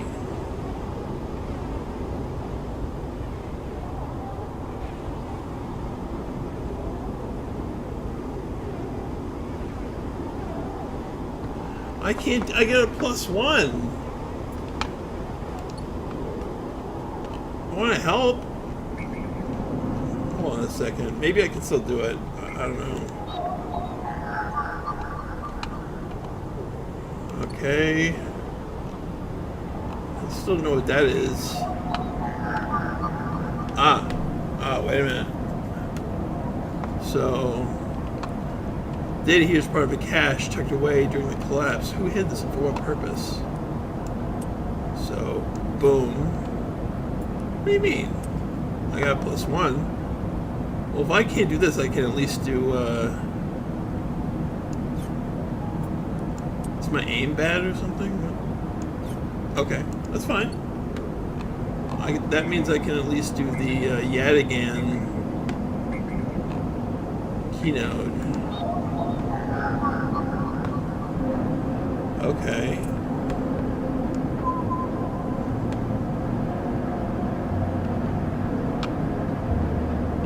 Could do that. But I think someone actually asked me for Yadigan agent. Some gang enforcers' implants are chirping out comm signals. Time to see what they're about. Yeah, let's bypass that. Extract data.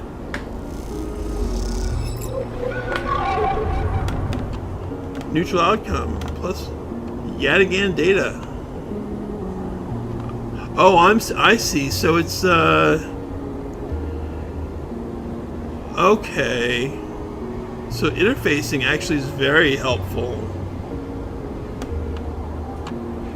And how can I get more dice? Alright, well anyway, data is extracted. The data cache skimmed from yet again hardware. How am I going to use that? As you drift back from the node, something latches onto you. A thread strung tight around you. It tethers in place. A taste. The voice makes you shiver. It's sourced somehow both distant and close behind your ear. In the distant glint of light shut off, you see a distant glint of light shut off, and then suddenly a shape is at your side. It stalks around you, circling like a shark, like a wolf. Entity unknown, astringent, processing. Stay still. Please hold. Okay. Sentient protocol.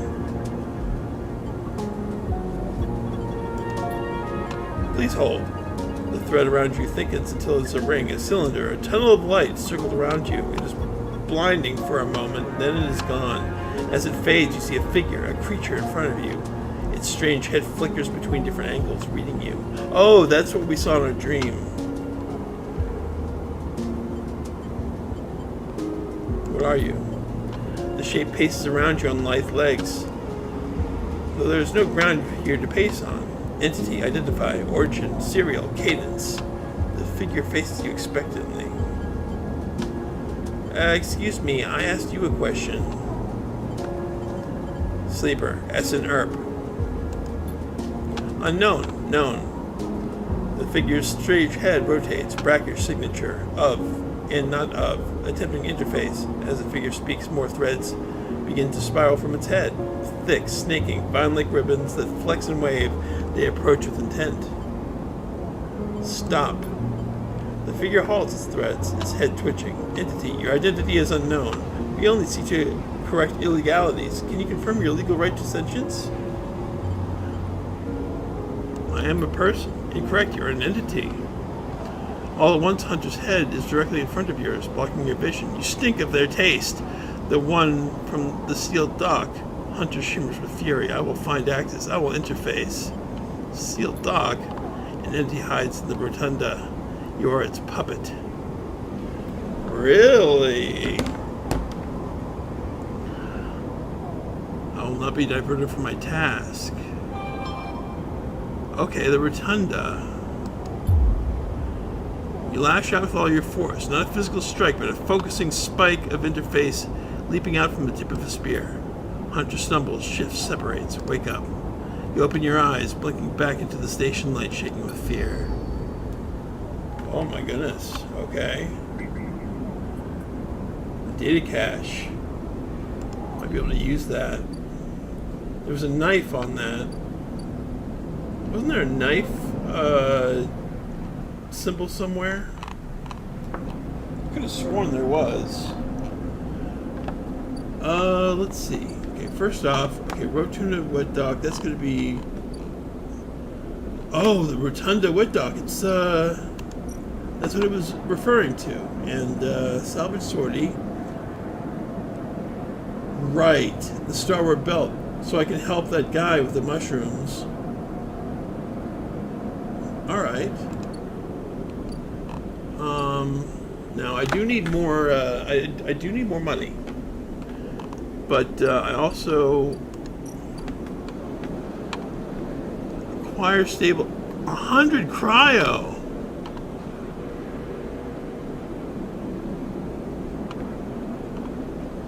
Oh my god. Okay. Yeah, money is important. Passage into low end. That's 60 cryo right there. Emphasis stall.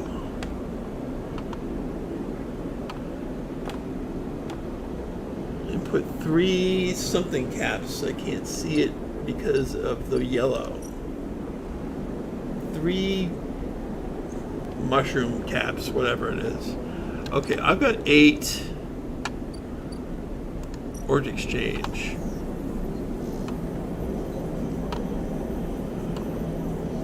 If I could put some Intuit into this. Okay. Play the exchange. But I got 6, so I mean,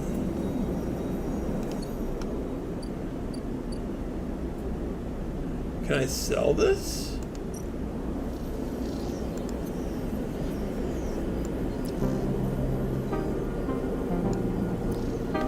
Oh, I need to get scrap components. Right. Okay. What's this? Oh, is there anything else that I can... Okay, that needs dice. That needs dice. This is, for some reason... Okay, this needs... Solheim cipher. That needs dice. That needs a 1. That needs a 2. That needs another Solheim cipher. Okay, so I'm okay. Where do I use my last 6 though? Do I use it in the shipyard? I don't think so. I want to make I want to make some chits at the same time.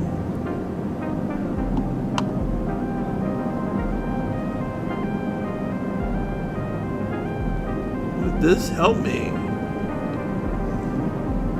I'm thinking it might. 100% pause. Yeah.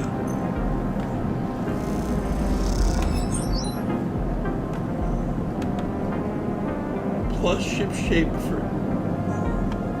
Okay, what does that mean? Ship shape for cycle. Okay, so I've got a ship that I can use now, I guess, is what that means.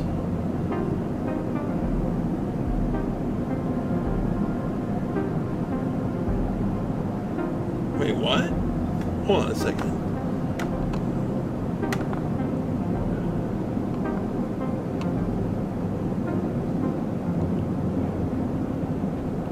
Okay, so I think I've opened the cycle. That's what it means.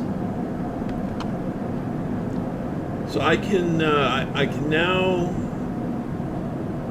work and make this into something that's going to be good, and perhaps I can input something into engineer. Although I think perhaps Intuit might be a little bit more with my character, because I do need money. Yeah, confirm. What?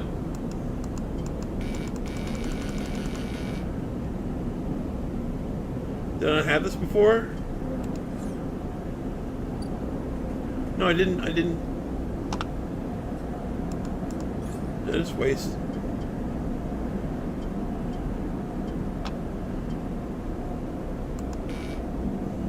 Eh, whatever. Okay. I'm fine. Alright. So, we've opened up that. I really do want to see if I can make some money more productively. And what if I just go here? Buy rations, good service.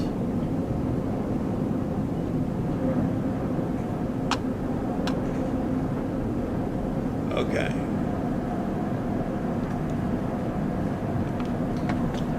So I can also... Oh, okay, so that perk actually helps me. I can either get 15 cryo or 10 cryo. So I can learn how much I can make. And I can see the outcomes. So let's see how much I can make here. Winter light and yard clearance. Yard clearance, 16 cryo. Oh boy, danger. Okay. And winter light. Oh boy. Okay. So this is good pay, but I can find answers, and then engineer. Man, I should have been an engineer. Okay. Well, let's go to the empty container now. This is getting exciting, but it's also getting very overwhelming, complex.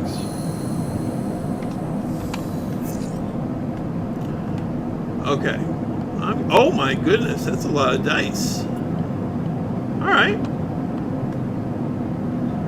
Oh. At least now I can do more. Oh, what's this? I guess we have to talk to this person. Sleeper. Fang catches your attention as you approach the Habiner's building, leaning against the bay door to the side of the entrance.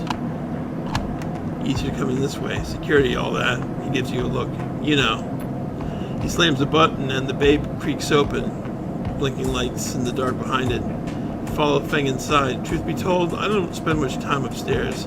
This is where I work. The door hisses as it closes behind you. The bay is filled with pieces of hardware, all rigged up to generators and diagnostic slates, and things you don't recognize that glow in the blue screen light. There's a chorus of hums that blends in with a single wave of static, filling the dark corners of the room. Feng leans on a server stack and gestures around. You like it? What is all this? He taps a nearby server stack, which bleeps in response. This is my treasure trove, all dredged up from the sea of systems we call the Eye. You wouldn't believe what this place runs on. He steps over to a towering block speckled with vents. Some of these systems are from the original station. Alpha Epsilon 1, the one Solheim built.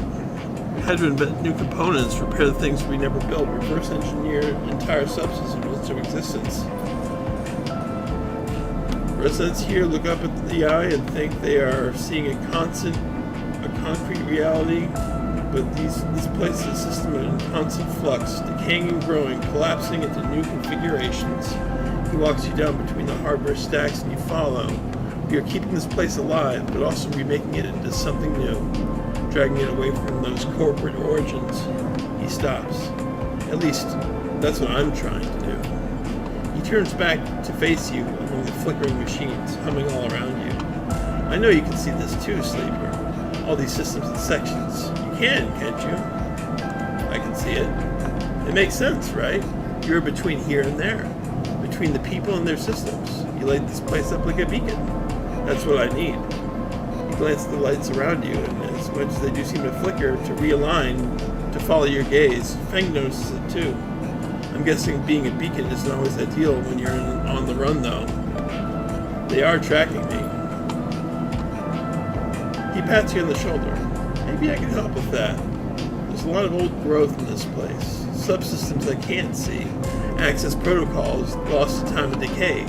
Secrets. A shitload of secrets. With your help, I can unlock this place. Break off those last ghost limbs of corporate control. He lowers his voice below the hum. Even in Havenage, there's old growth. Those whose roots trace back into those bad old days. You help me dredge up the past, and I'll see what I can do about the tracker of yours, he winks. Oh, I'm totally in. You won't regret it, Sleeper. Oh, I got a Solheim cipher. Nice. Alright, thank you.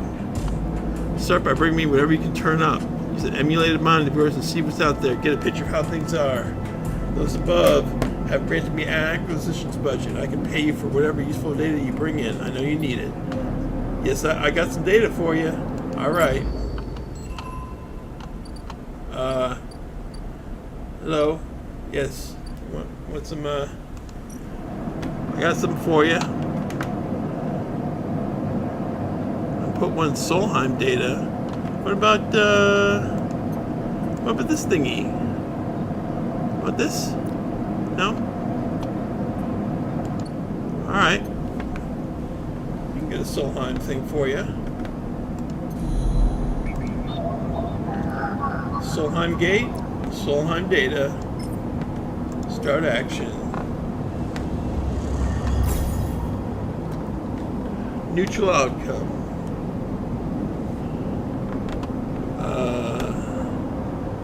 Okay. Nice. So now I got that. So then, hey Fang, give me some money. What? Data. I got data for you. Do I not have data for him?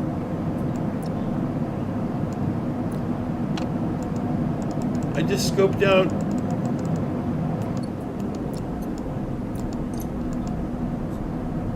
I don't get it.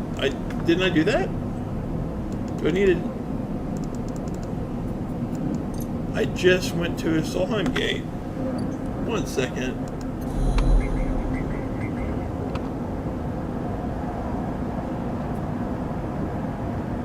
Yatagon data, but I don't have someone I can give Yatagon data to.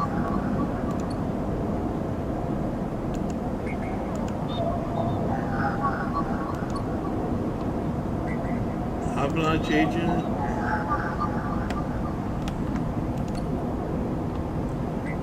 Solheim node.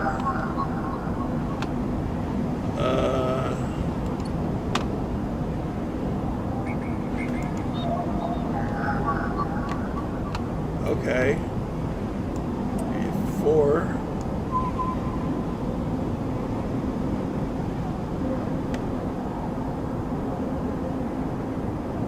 Bypass. Perk. Transfer intercept. +5 for cryo. Okay.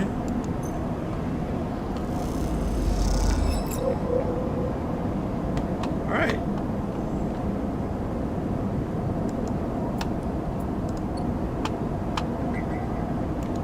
Now I got one for sure.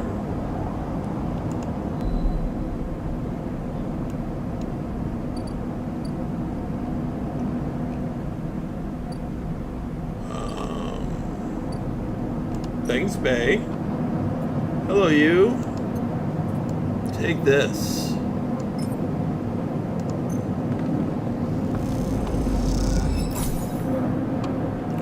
+15 cryo. Scoping the systems. I would love to have this guy in my debt.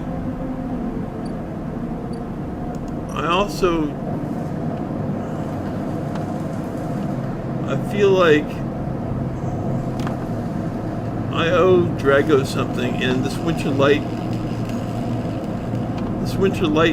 thing is, it seems like it's useful.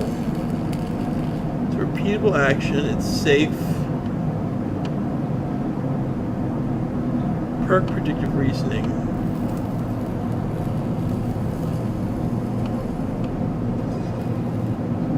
forensic trawl into it. Alright, well, let's see what else is out there before I choose what to do.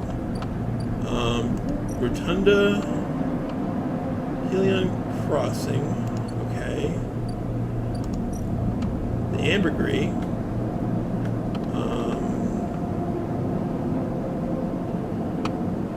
Grounded. Oh, wait. Okay. No, it's the cycle clock. I see. Okay, so the cycle clock is actually working automatically. I don't need to do repairs now. It's going. My drones are working on it, and it's saving me time. That's why it helps having drones. Oh, I get it. Sweet. Okay. Plus ship shape per cycle.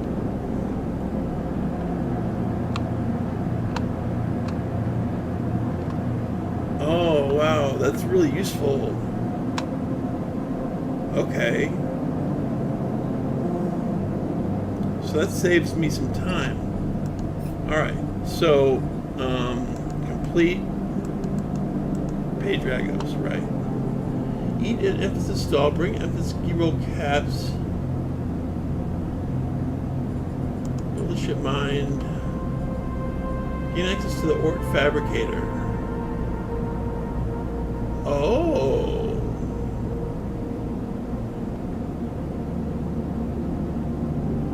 Maybe then I could make some money? I don't know. Disable your tracker. Help Fang chase his lead, so I can, okay. Extract the pass.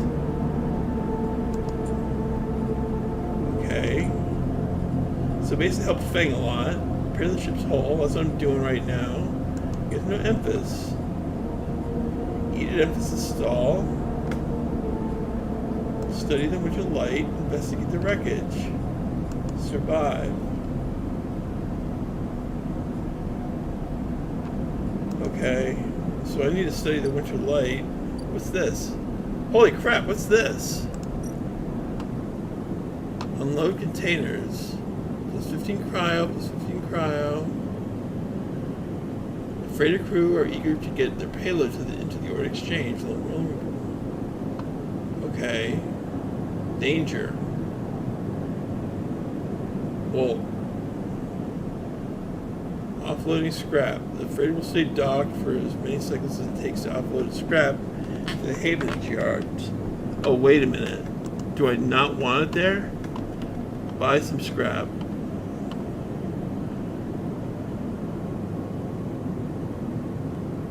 Interesting. Scrap allowance.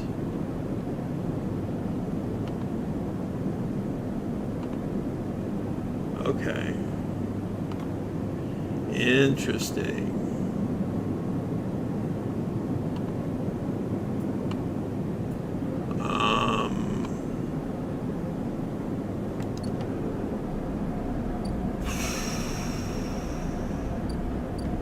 Should I get scrap?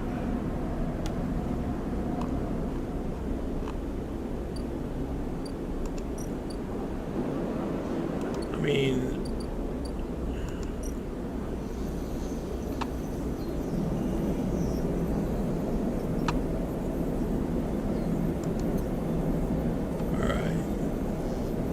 to it. Play the exchange. I want to try the plus 19 cryo or minus 11 cryo. Yeah, that is risky. Holy crap. That's not even that much more. Passage to the low end. Oh, yet again, huh? Maybe. No, nothing. Okay. Well, I've got stuff to do here anyway. So, anybody watching, if you have any suggestions, I'd be happy to entertain them. You know, like I consider this sort of a group character if you guys want to be involved. But otherwise, I'll do what I want.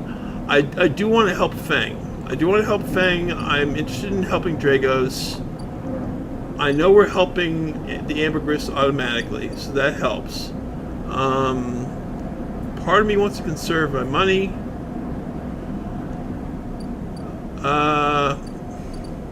Steel dock. I want to see what I'm... Okay, unsealing the dock. 2 maglock. So I need another key. Grimy super haunt.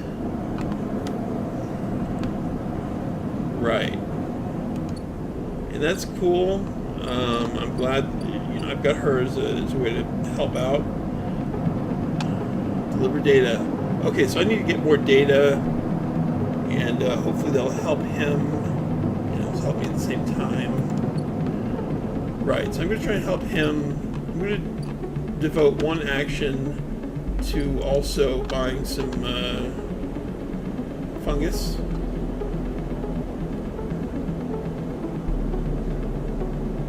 And I guess when that ship is ready, then I can go get these mushrooms.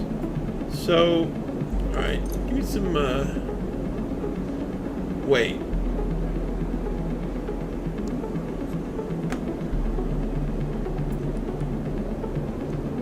That doesn't even give me any, I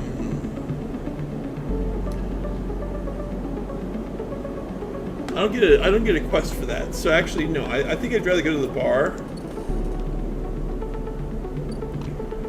Okay, so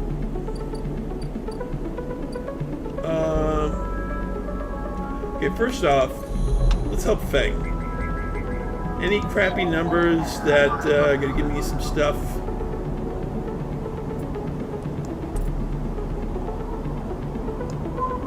Oh, okay, I can use that. All right.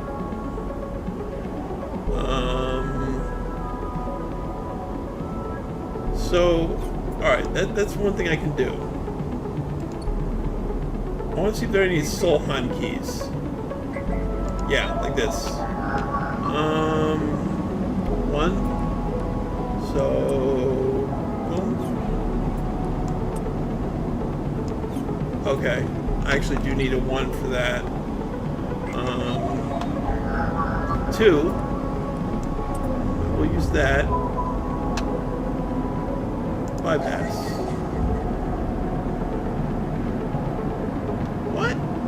What just happened there? Oh.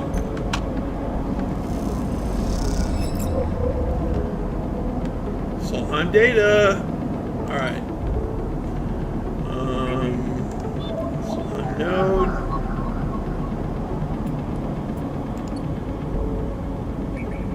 Cabinet agent. Cabinet agent. Keynode.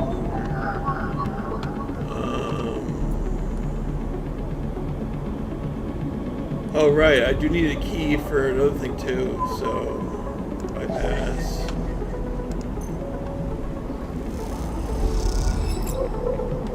Nice. I can use that too. Alright. So, oh no, you know what? Hunter's gonna be after me after a while. That robot. Okay. That's what that's gonna... I understand now. I think I understand more. Okay, so we need help from Feng.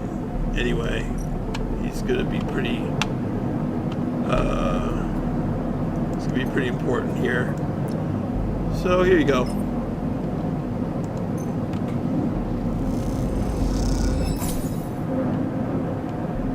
Okay. And if I can complete a quest as well, that'd be kind of nice. I also have a key which I can use. Wait, Feng's Bay? No, I was just there. Okay. Sealed door. There we go. Let's take the maglock out. Yeah, what's behind here? That'd be cool to find out.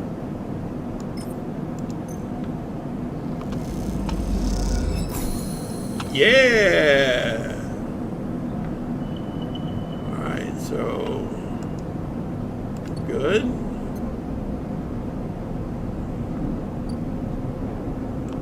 New Neovend mysterious machine.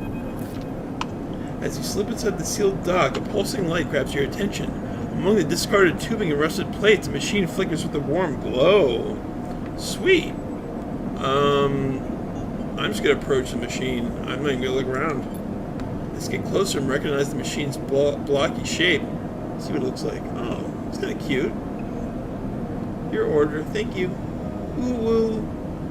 As you get closer, you recognize the machine's blocky shape, settled into an alcove on the side of the dock. A kind of upright cabinet. It is covered in faded logos and messages, from which you assume it was once an industrial vendor, intended to dispense and manufacture ship fittings and other mechanical parts necessary for regular running of freight and resource extraction vessels.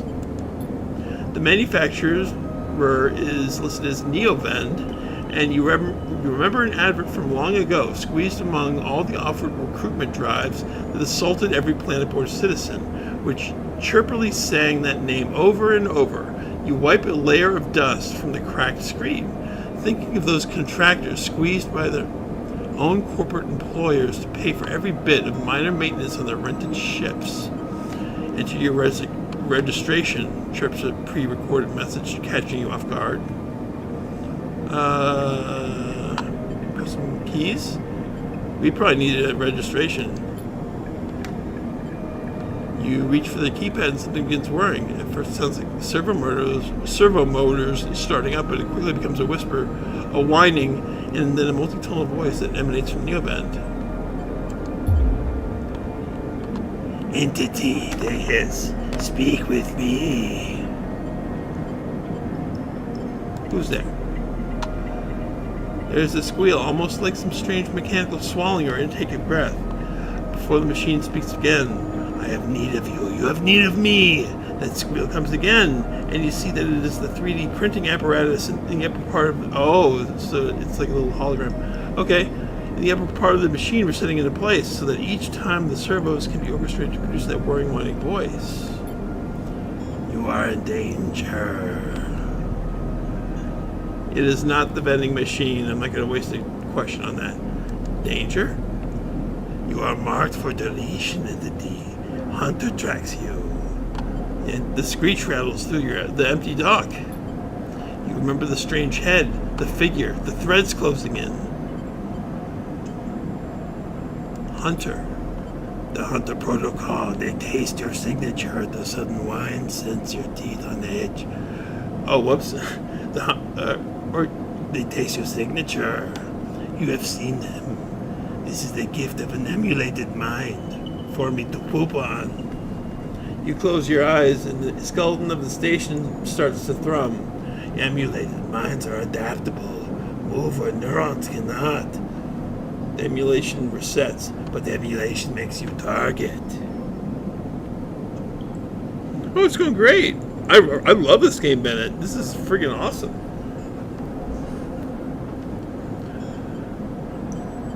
Adaptable. What do you mean adaptable? How? Hunter searches for illegal entities. Neovend screeches. You are sentient, therefore illegal. The servos judder the vending machine's casing as they reset. Hunter searches for me also. Hide in this machine. You look at the ruined vending machine, an unusual hiding place for sure. Can't counter Hunter, but need entity outside machine. The light flickers. Need you. A screen attached to the vending machine with a swiveling arm comes to life.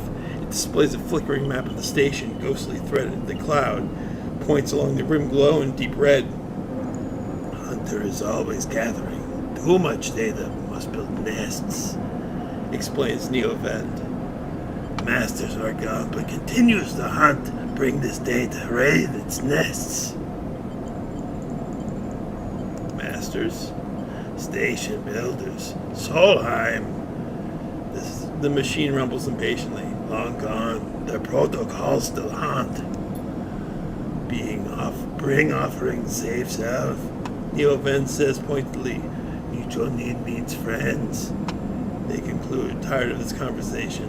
The whirring amplifies and then suddenly drops as mechanisms of the machine click back into place. The glow fades and you are left stood in the dark of the sealed dock. that worrying voice ringing in your ears. New drive.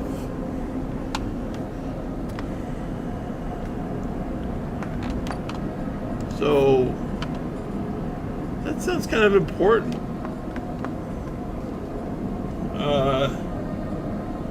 It's no Memphis. Studied in winter light. Hunter data. Oh, okay. So NeoVend can use Hunter data. Well, I have Hunter data. Hey, NeoVend. Where's NeoVend? Hey. Yo, NeoVend, my bro. Yes. Take it. Take it. It's all yours. What? Well, this is Hunter data. Or this is Yadigan data. Okay. Fine.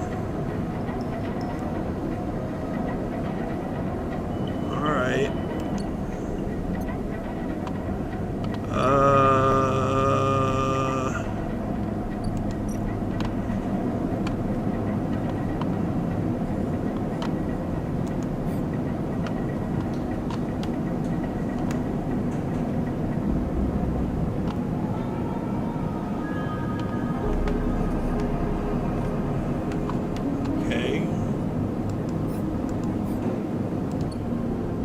Okay, one thing I want to do.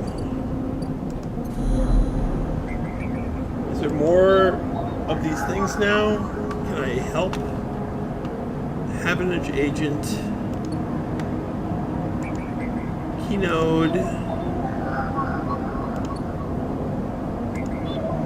Solheim. I think Solheim is what it's looking for, maybe. Wait, Hunter Nest. Okay. Match 1 or 3.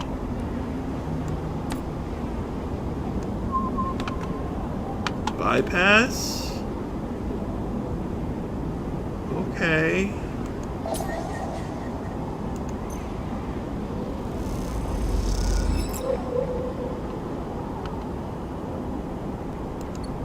All right.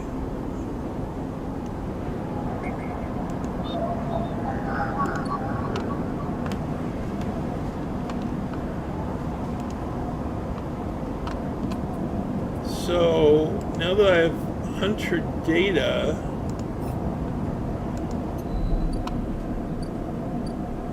I can go to the sealed dock,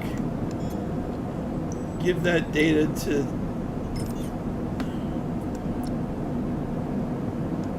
NeoVend.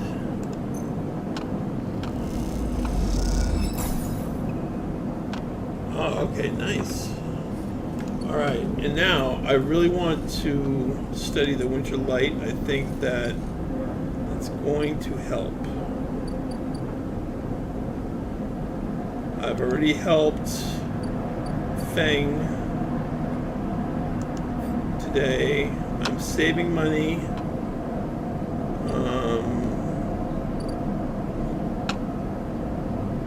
Dragos' yard. Into it. I'm into it.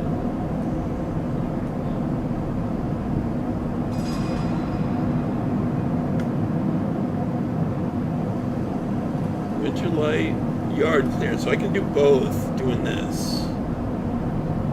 Alright. Alright, let's go for positive. Alright, no whammies, no way. Oh, well, it'll work either way. Dragos' nerve. Yeah, he's getting anxious. I need to help him. Alright, well, neutral outcome. It's better than nothing.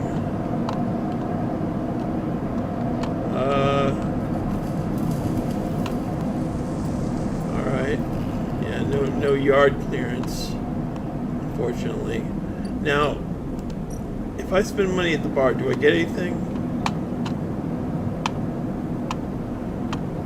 Buy rations. Bar shift. Good service. No. What about the market, the ore exchange? If I risk money... Oh, okay. No, I can't just... Alright. Alright, well, whatever. We have 48. Maybe I should... Empty container. King shipyard. Yeah. Alright, so...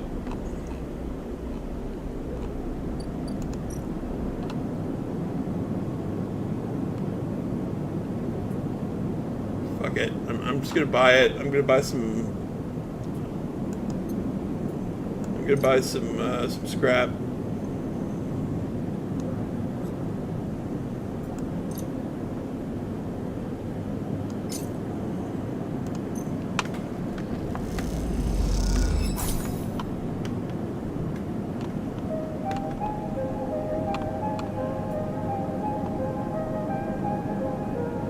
Useful to the right person.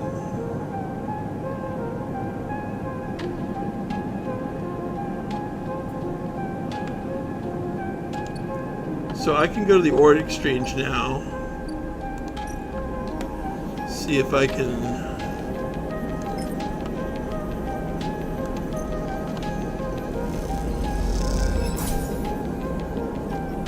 Plus one trusted trader.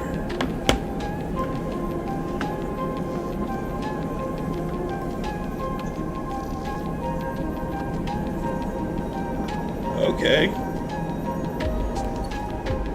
How do I get more? Okay. Yo, give me some more.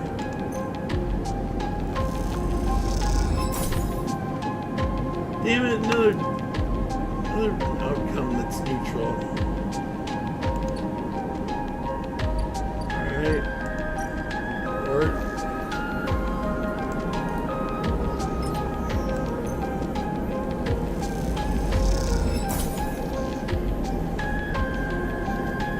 cryo. I really want one positive outcome, you know? Like, I just want, I think it's worth the risk. Come on, give it to me. Give me that lottery. Damn it. Damn it. Damn it, damn it, damn it.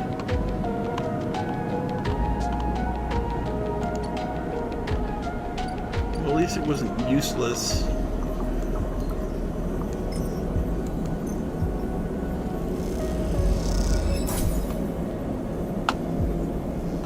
Oh, well, no, I can't buy anymore because of the allowance. Alright. Fine. I'm gonna be starving. I'm gonna need food next time. Alright. Let's go to the empty container. My home. And cycle.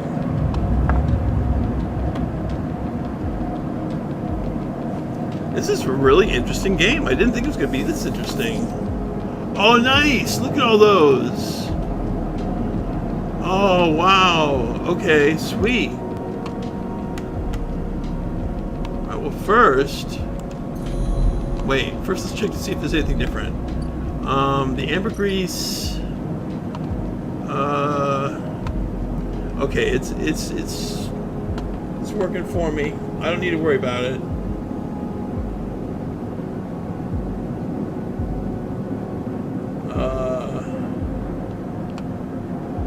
Okay.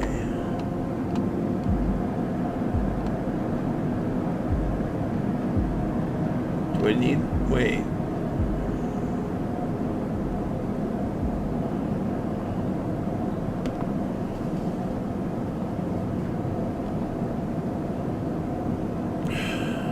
Really gonna need to... Sheesh. Okay.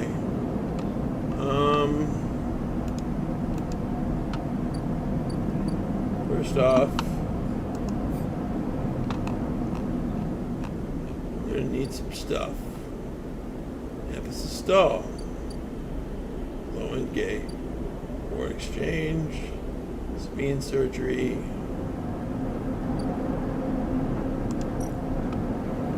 First off,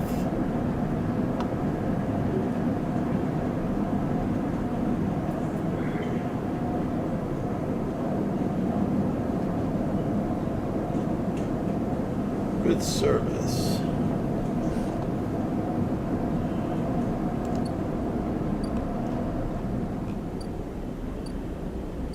So you can't do everything. So what do you do?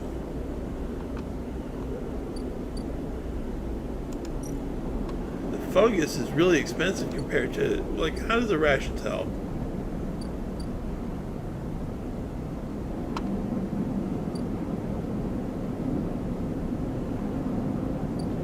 Sealed dock, empty container, Dragos' yard. Okay, Dragos' yard.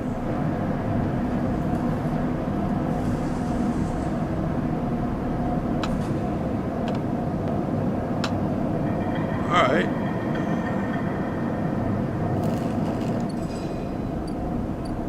Is there something where I could really just use a positive outcome? 100%.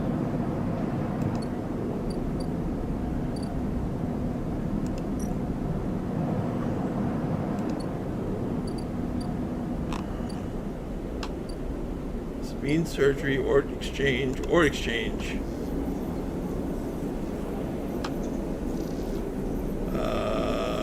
No. Chose a trader. Yes. Emphasis stall. Anything there? No. Low gate? No, I don't have the money for that. I won't need the money for that. Oh, right. What if I were to, what? Unload containers.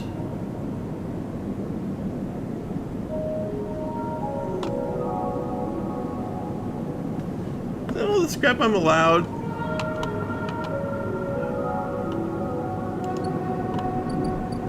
It's a bummer. Alright,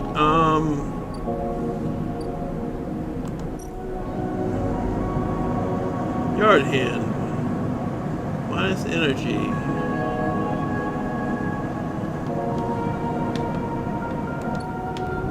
I've got a lot of high numbers.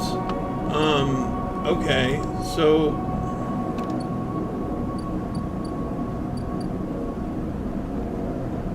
sheesh, I guess Dragos' yard? That way I can get that yard clearance up.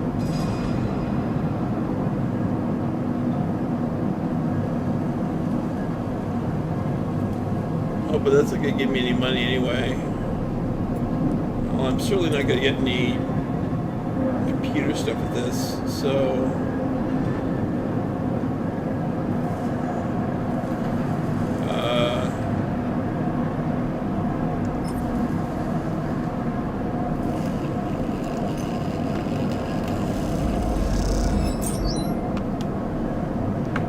nice.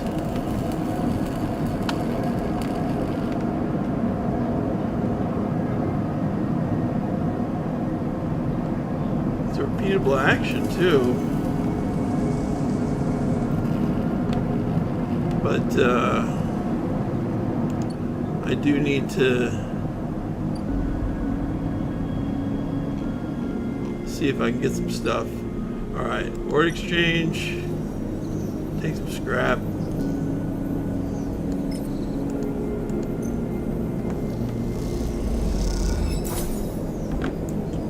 That's 12 cryo. Alright, now I'm gonna need to at least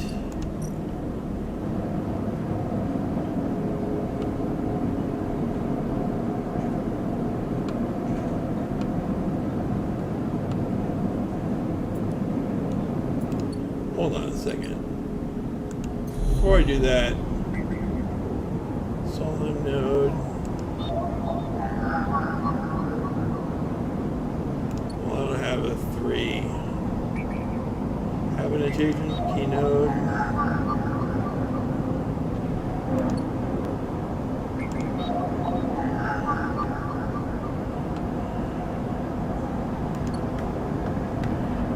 Right. Oh, Hunter Nest. Keynote. 2, 3. Wait, can I put in 4? Is that okay? No, probably not. Yeah. Okay. You.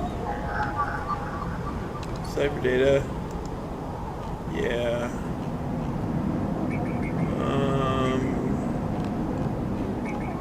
Start. Oh. Okay. Nope. Nope. Can't do that.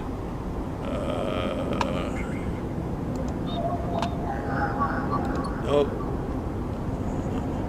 Get too many good rolls. 3.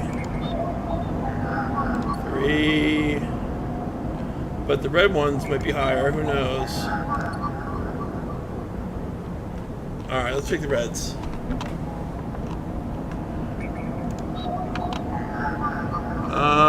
Nope.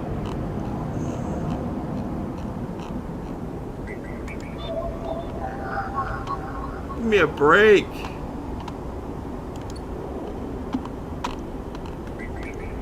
Fine. Guess I can't do anything with them right now. How about, all right. Thing. Can I just scoping the systems? All right, so I basically I can only give him that. So I suppose first thing I need to do is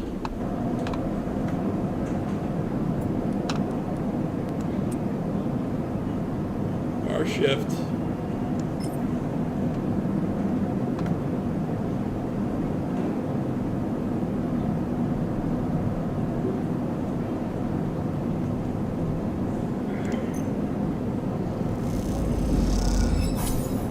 Yeah, all right, I'll take that.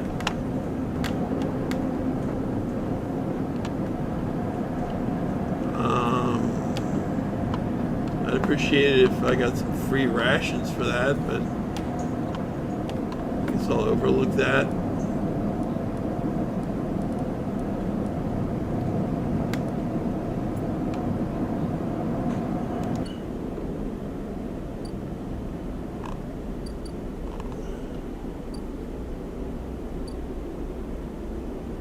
Stall, street food stall. Yeah, I'm gonna need something.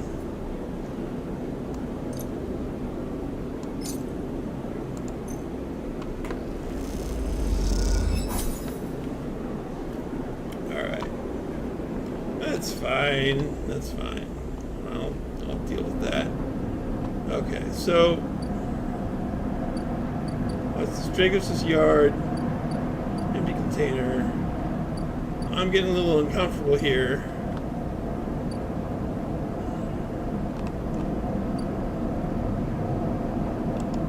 I do want to help Dragos as much as I can.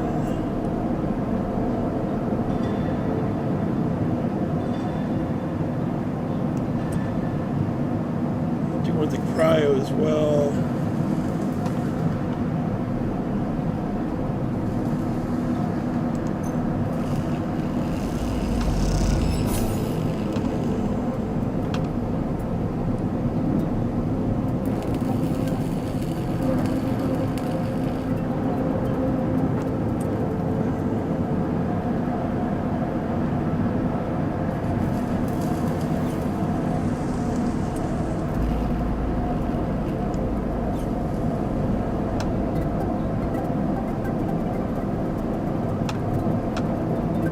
Alright, action is complete.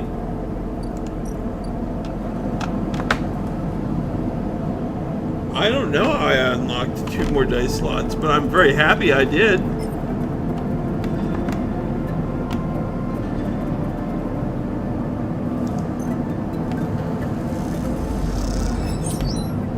Nice! Alright.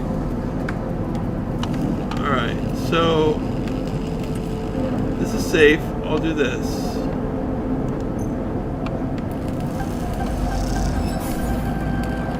Windshield light. All right. That's all I can do. I wish I could do more, like making money through hacking, but I can't. At least not now. So I guess we end this cycle and we go to the next cycle. My hunger satiated. I think we're good. Yeah, I got 66. I could even buy a key, but I don't think I need one. I have enough right here doing stuff. There we go. Yeah. Okay, so I can fill up this bar. Oh, perfect. That's a great spread. Actually, 1, 2, 3, 4, 5. I got it straight. It's nice. Alright, so first off, let's do the stuff I couldn't do last time. But before I do that, let me get some fungus, please. Fungus. Among Us. Give me that fungus. Give me it. Yes, alright. Absolutely full. I'm a fungus fan. Low end gate. No, thank you. Havenage agent. Solheim node. Havenage gate. Havenage agent. Solheim. Keynode. Solheim. 1 or 3? Oh, a 3 gives me a +1, I think.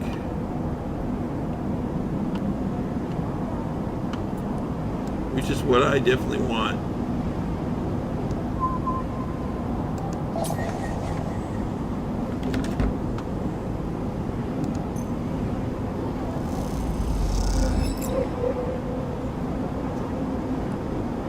All right.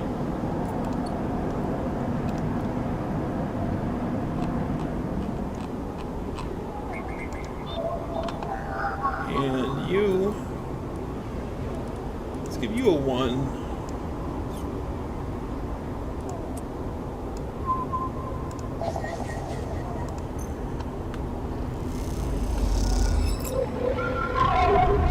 Man, with a +1, I got only neutral outcomes both times. A glimmer in the dark catches your eyes. The orbital hunter's head catches. Oh my goodness. Hide. Slip down the ghostly structures of the eye, feeling like passing through a cloud of data structures deform and reform around you. Another glimmer catches your eye closer now. The roving orb, breathing tentacles that flickers, jumps twice, then it's here. Hunter's here. Empty. Entity. Submit to inquiry. Uh-oh. It's creating a cage. I push against the threads. I push through. Okay, so I'm okay. Alright, with that... Oh, I'm flickering now, though. They definitely damaged me. Havenage agent. Keynode. Hunter nest. Keynode. Havenage agent. Havenage gate. Hold on a sec. First off...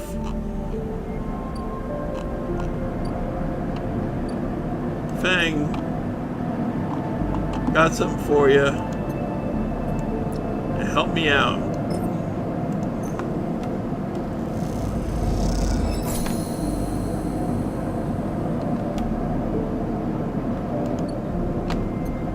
Alright, yeah, help me out.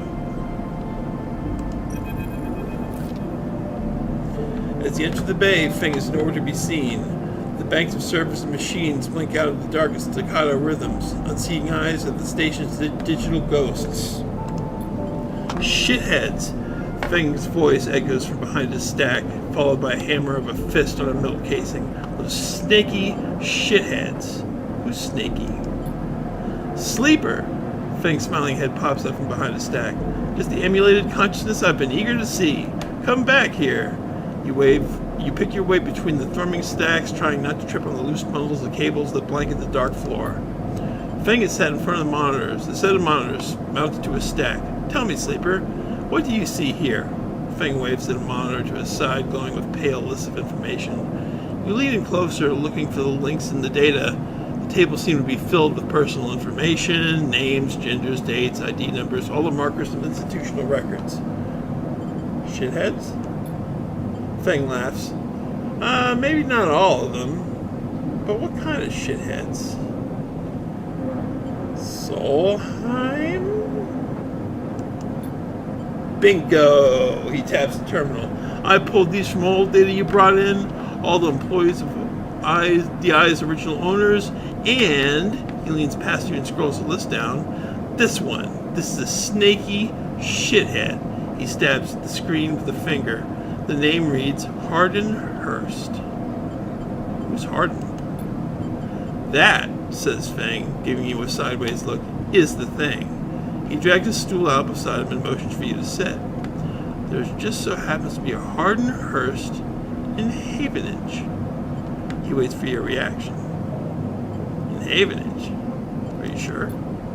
Well, that's where you might be able to help me. Feng leans back in a chair.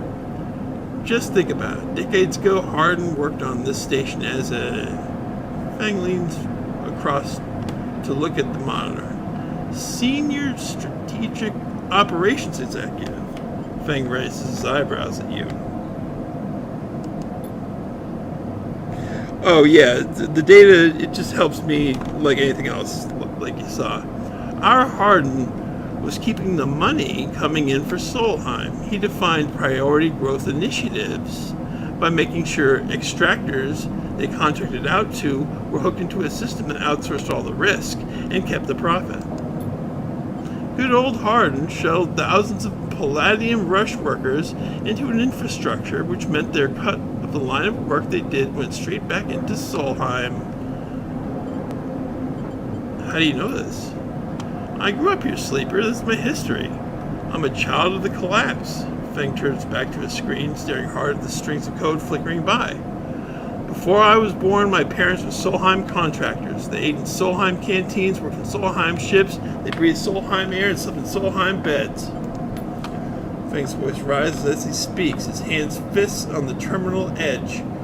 And the work that they paid for that existence, the cycles of hard extraction out on the belt, Solheim took their cut. This is the company town, so to speak, and my parents were just another in the long line of freelance contractors willing to risk their lives for a shot at anything other than poverty. Disposable. This guy, stabbing at Hardin once again with his finger, strategized all that, did the sums, and somehow, thousands of cycles later, is still going, still here, crawling in the walls like some shithead snake. He survived the revolution. But how? These guys, they were big time.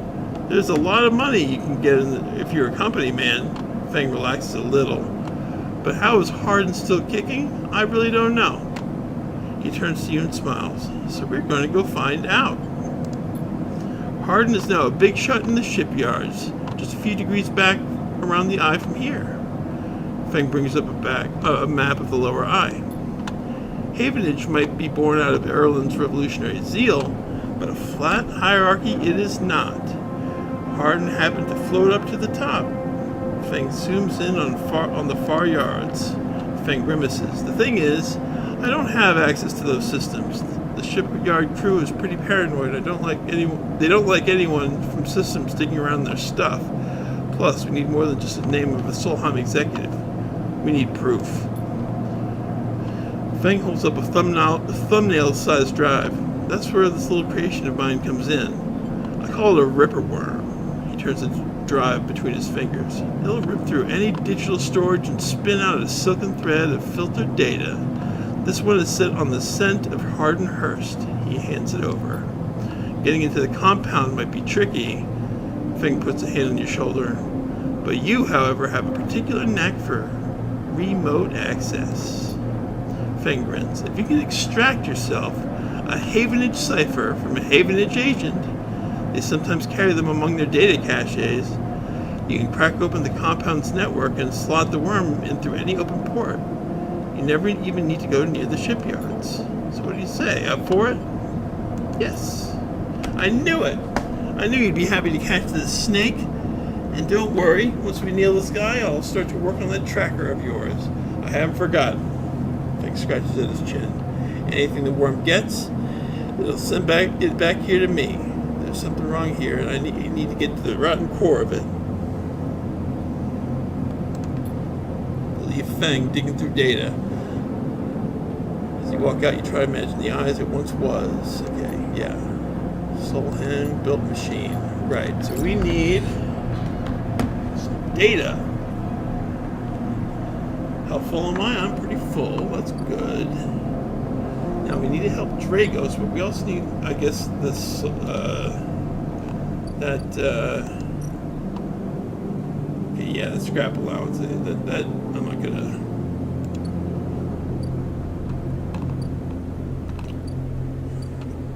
Let's see.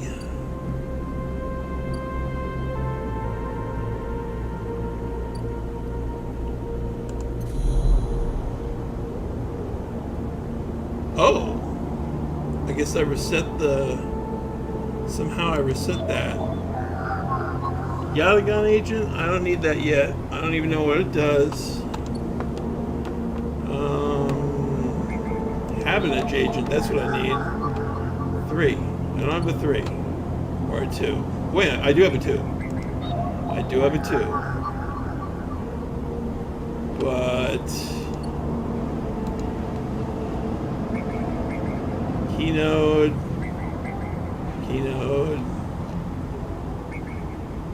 Havenage agent. 2 or 3. Havenage gate. I need a soul hunt or a Havenage cipher. Okay. Okay, so I think I know what he's talking about. Okay, so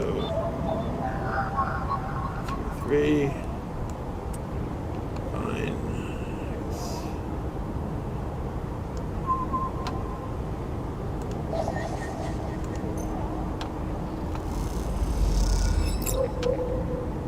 Heck yeah! I got a Havenage cipher and Havenage data. I guess that was a positive outcome.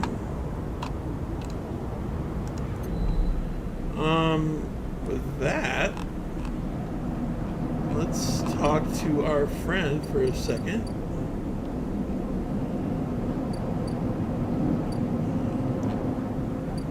Shipyard.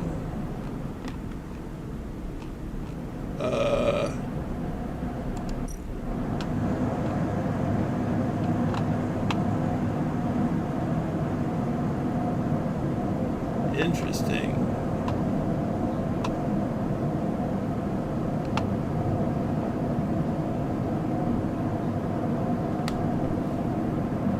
Okay.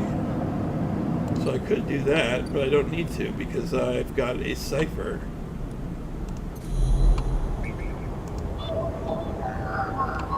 And let's give that to him.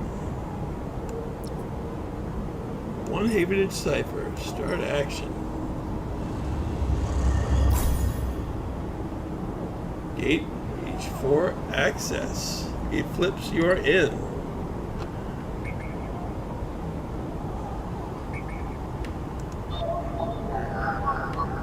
Put 1 Ripper worm. I've got one of those.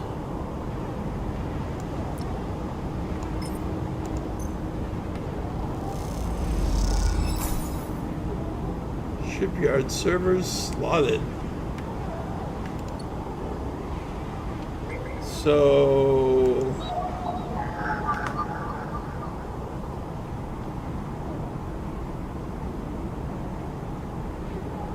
okay. So that worked.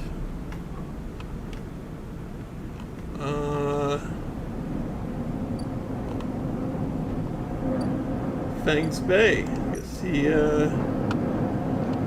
Fangs Ripper Worm is installed, but it'll take a few seconds to run the closed network. Okay, so basically, we've installed it. It needs a few cycles for it to work its magic. So I have done my good deed for Fang. I hope he follows through with this stuff.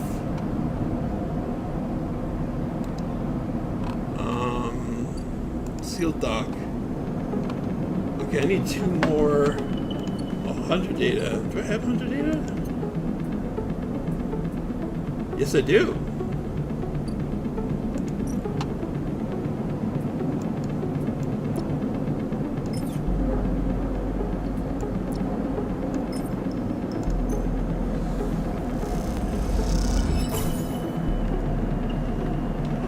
I get 1 more Hunter data.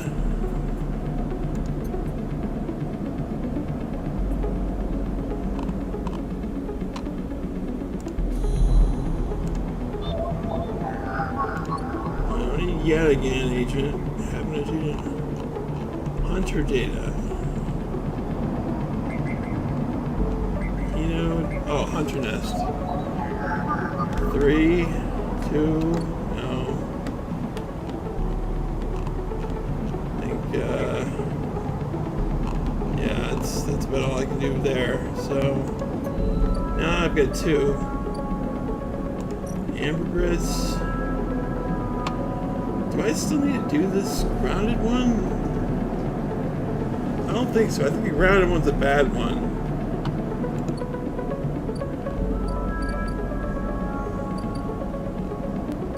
So instead,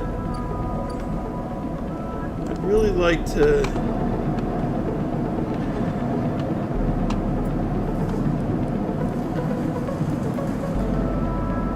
I got plenty of money. So I'm just going to do this.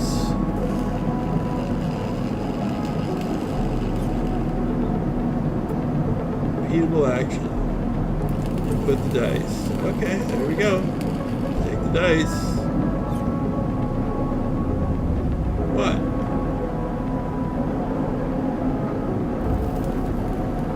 Input dice.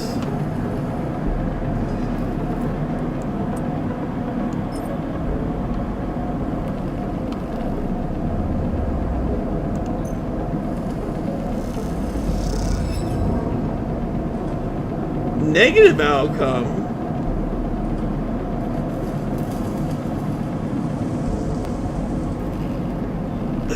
I mean, that's still okay because it was safe, but that's my first negative outcome. Alright, just give me this, please. Oh, nice. Okay, positive outcome. That one. Helps.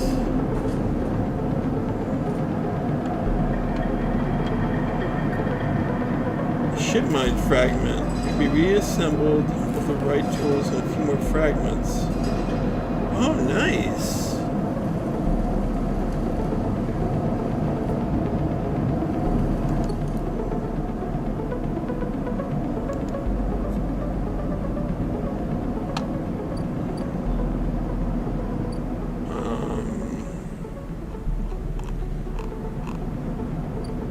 Hold on a second.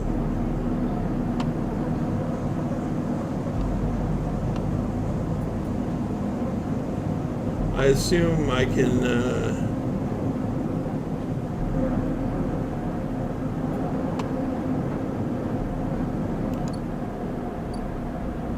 the ship mind. Do I get a ship mind by...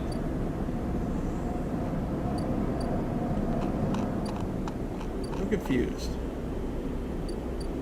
One gate. Harbor exchange. I'm not going to sell the ship mine thing. I think that's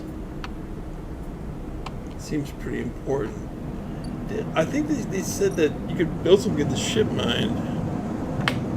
You can build a ship mine here. The only way to get to know the shipyard is to work here, no tourists.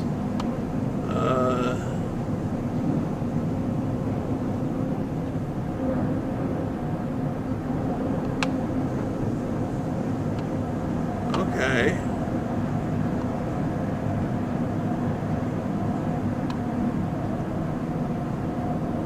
Well, I can't do anything anyway, so I guess we just... There's nothing else I can do. Solheim Docking Bay. Work exchange, makeshift doctor's surgery, street food stall, passage to the low end. I could do that. I'm trying to figure out. Now I've got a ship mine.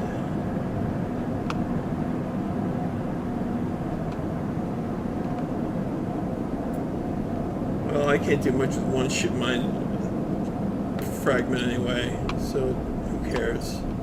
Alright. My home for now. Hunted. And cycle.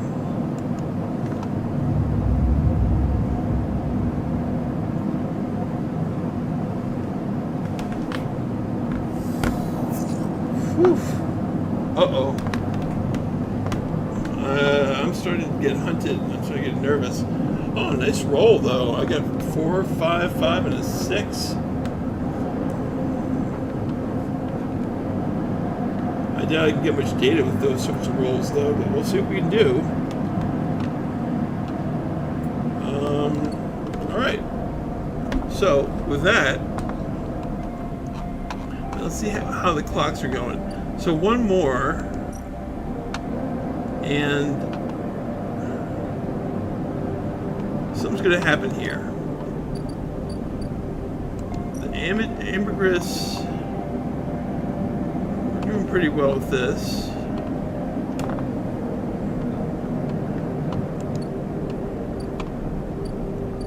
Scrap freighter.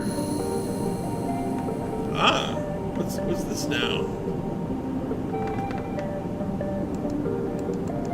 Cycle clock is there, so what is that?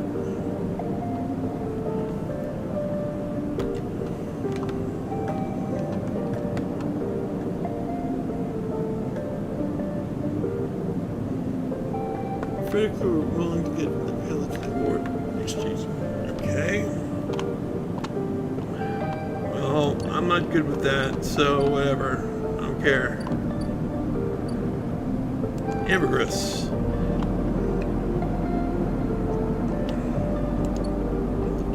I don't need to worry about that. I need to worry about... I think, Sabina's selling off the case of stabilizer vial by vial. You haven't been able to talk with them since your last visit.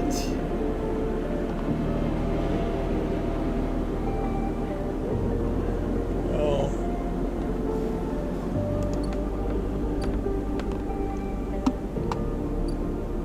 low end gate.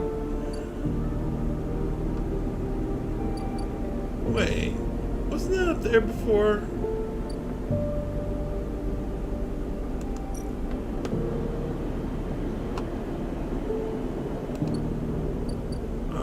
Anyway, let's see if we can get some stuff.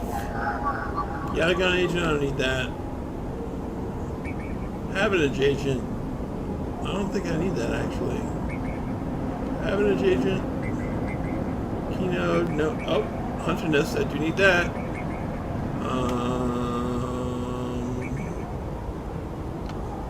And actually, yeah,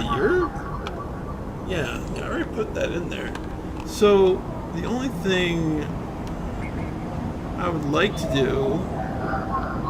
Aw, man. If only I had a crappy roll. Yeah, for sure. See you later, man. Glad you enjoyed it. We'll play it next time. I think on Wednesday for sure. It's a pretty easy game to catch up on. So anyway, let's see. Oh,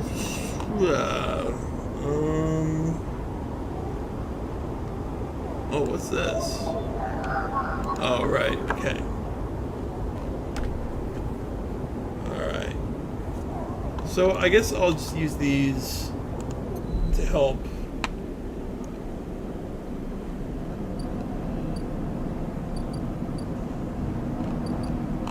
Okay, what's this? Empty container, Dragos' yard, Feng's Bay, Feng. I think I can't help him in any way. I gotta just wait. Right. Okay. So shipyard. I am interested in that.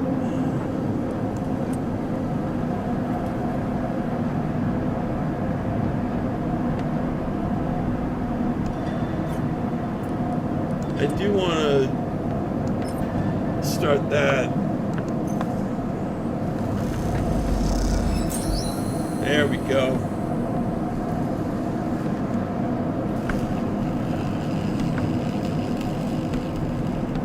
Okay, so we finished Winter Light, and we'll learn some history from that, and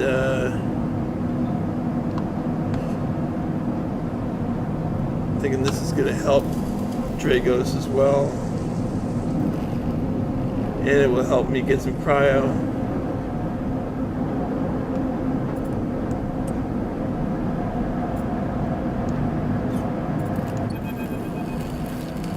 Squeeze into the office, the entrance to the yard. You lay out everything you have on the Winterlight app across your metal desk. Your makeshift forensic notes glow on Dragos' old writing slate, overlapping lines and scrawled annotation.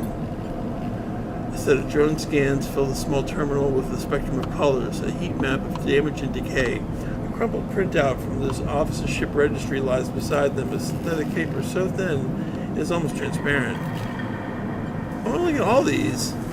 Alright, so let's see.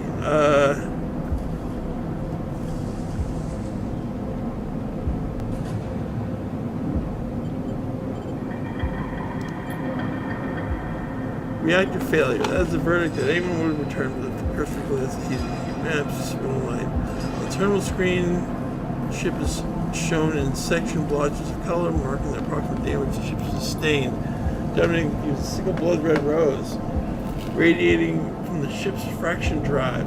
A simple story: a catastrophic failure of the drive core leading to a fatal hull breach. A well-documented failure, likely brought on by wear or misuse. But you aren't looking at a rose of the reactor, you're looking for a smaller, paler mark. One that might be easy to miss at first glance. It's thumbprint sized and delicately placed over the control surface for the ship's main control external airlock. It's just a controlled shaped explosion, one designed to punch through the hole and allow access to the airlock from the outside. You are looking at it because it's troubling you. Your attempts at a reconstruction of the Winterlight before its fatal accident consists of a series of overlapping sketches and diagrams showing the possible layouts and configurations of the gutted cutter.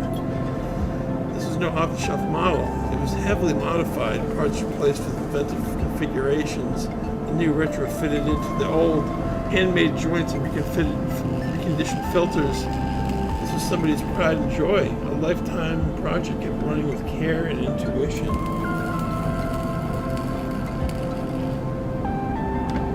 Oh yeah, I mean, it's bit by bit, Micah. It's bit by bit. Basically, we're trying to find out how we got here, and I think it has to do with the fact that our identity that we were cloned from is somehow pressured into indentured servitude, and I think they were incentivized to clone their consciousness in order for some sort of benefit, and I don't know how this ship factors into it, but they're talking about this Winter Light ship, and I'm thinking the Winter Light, which is the ship that is in the salvage on Dragos' junkyard, was probably what I came in on in the container. So that's what I guess.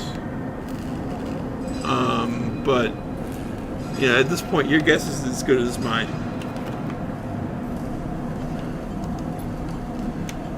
And it seems like the Winterlight was purposefully, maliciously destroyed for some reason.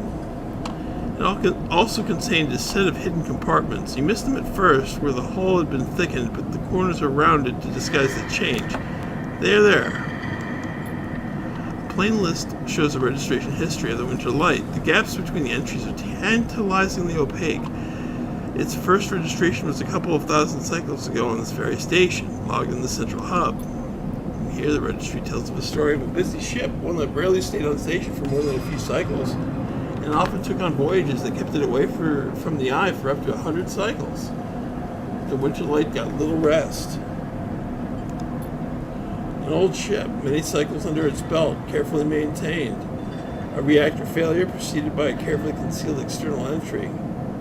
So, somebody broke into the ship with a small explosion in the airlock. A suite of hidden compartments tucked away. This was the Winterlight. This was its story. But that's not the full story, because there's something else. There's little more than a list, a tiny chunk of data you were able to pull from the ship's systems. The main systems were fried, of course, but the Winterlight had a separate system.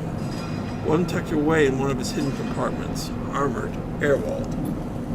This list, the only recoverable piece from the whole system, is the partial inventory. It details the contents of the hidden compartments. Some of it you recognize, some of it you don't. Ship mind ROMs, shimmer, cryo chain codes, and the final entry, passenger, sleeper.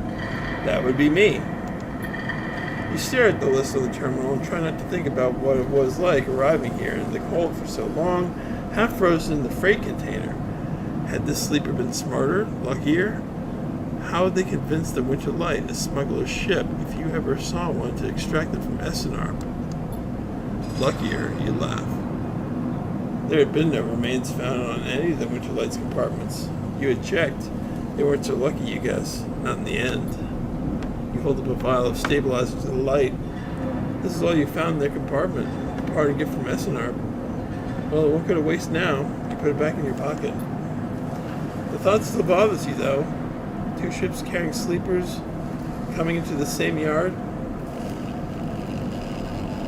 Two, one after the other. That feels wrong. Okay, so that wasn't where I went. That was where another sleeper tried to get over here from. You flick back and forth between the datasets in the terminal, thinking, and you see a thumbprint again, the mark of someone trying to get in. Someone who entered the Winterlight with precision and speed, and when they were done, left the reactor to clean up the rest. The thought of that person makes you shiver. Suddenly, the office door creaks open, and Drago stands in the doorway staring at the equipment and notices you have assembled. What is all this? He snatches the slate from the desk, faster than you realize he could move. You're running an investigation here? What am I paying you for? The drone on his shoulder starts whining shrilly, his anger passing to it through the implants.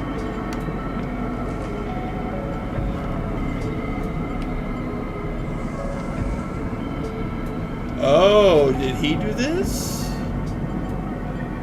Are you hiding something? Hiding something? I'm hiding you, goddammit! And what are you doing for me? Digging around in my business? He starts shaking his head. I know you have a lot of questions, but this isn't the way. He turns away, muttering to himself. This is the last thing I need. The ship had a sleeper on it.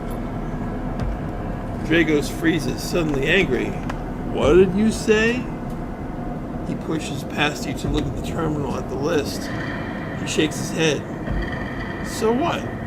Aren't all of you trying to escape? You're lucky it was you that made it out alive, not them. He folds his arms indignantly. Drago seems to steady himself and then turns back to you. The heat map of the reactor failure reflected in his headset's glassy eyes. I've given you a place to stay. I've given you work. He stumbles over the words, unsure what to say. There's plenty of others who would have sold you and turned you in. Not me, no. I appreciate that, but don't. He shakes his head. I'm not discussing my business with you. He quiets the drone. I've done well by you, and you've returned the favor. He straightens up and clears his throat. This obsession you have with this ship isn't going to work for me. You put me on this ship. You offered me the... Oh, whatever. I can't have you making my clients nervous. I can't have you digging up whatever it is you're after. You can't work here anymore. What about the winter light? Forget about the damn ship. You have enough to keep you up. Whatever. Made it out, sleeper. That means you have to move on. Someone killed that ship and its crew. And you want to meet them? He shakes his head. We're done here. The dark Draco's headset glints, and you wish for a moment you could see his eyes and meet them. Maybe then he would understand. Get up from the desk, and Dracos gathers the notes, stuffing them into a pocket of his overalls. He holds the door for you. His headset is expressionless as always. You can stay in the container. I won't take that from you. I won't come back. His tone is final, definite, with an edge of disappointment. You walk out of the office, and then out of the yard, not stopping to look back. You leave the yard, thumbing the vial in your pocket. You know that this at least guarantees you a little more time. And as you walk, your mind once again drifts to that person who killed the Winterlight, and whether or not that person will come for you. Heck yeah!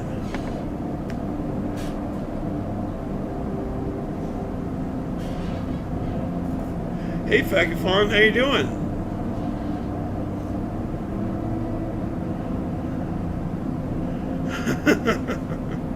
It's okay, Fagafon. Glad to have you here. I am very surprised. This is a very, very entertaining game. Okay, so the ambergris is building by itself. Doc C4. I cannot work with this guy anymore, apparently. So I gotta wait for this ripper worm to work out. I have some scrap I can sell.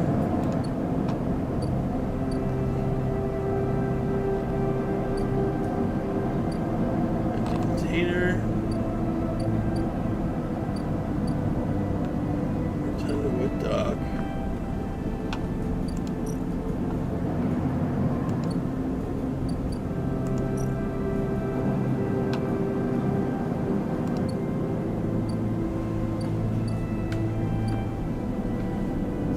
Dock. Oh man,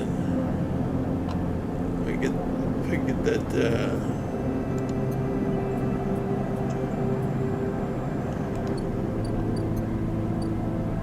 sealed dock, scrap freighter,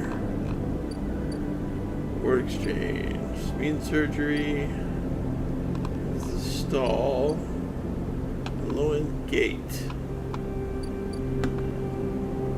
Right. What about there? Aha. Hunter nest. Nothing, man. Alright.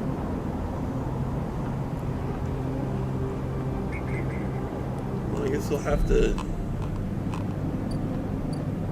I guess I can work in the shipyard. Also, the board exchange.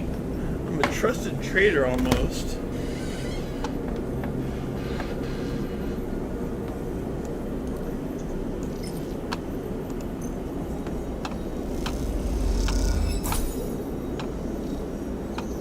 All right.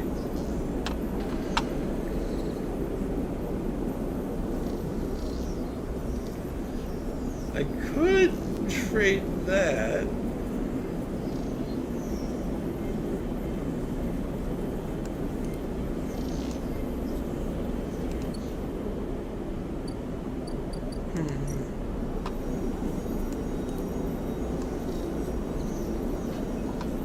can't. Okay.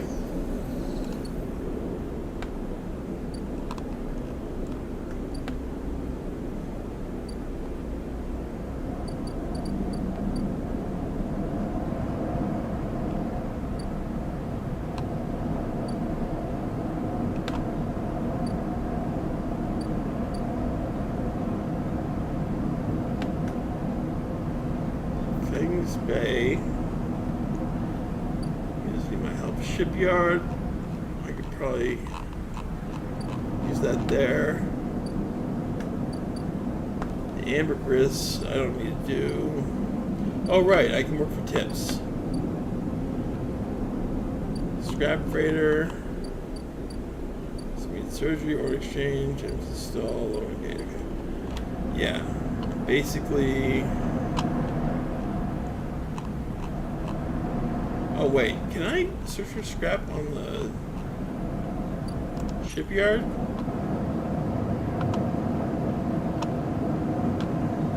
No, I guess not.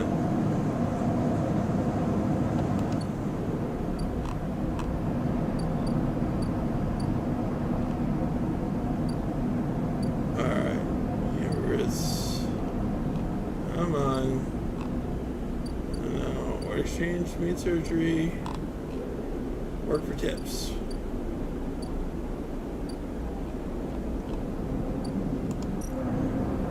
There we go. Oh yeah, no, it's pretty involved. It's pretty involved. It's really not too bad though. It's pretty understandable. Starting out this game, you basically start out with no memory at all. So. Considering this is the first session that I'm doing, we're all on pretty much the same ground here. So, I guess roll for tips. That's fine by me. Start action. Alright. Let's do good service. 15 cryo. Let's do it again.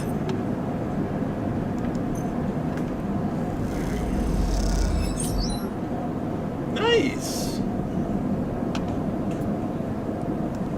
Heck, I'll do it again.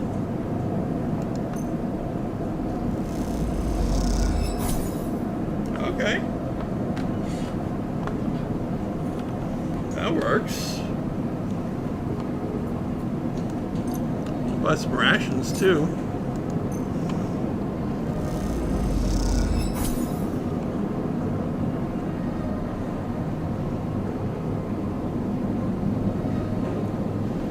And yeah, that's pretty much all I can do.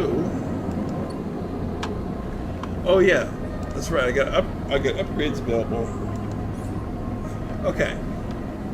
So, I think Intuit is going to be something that's going to be useful. I'm thinking, and also I'm approaching a point where I'm going to have another upgrade point pretty soon.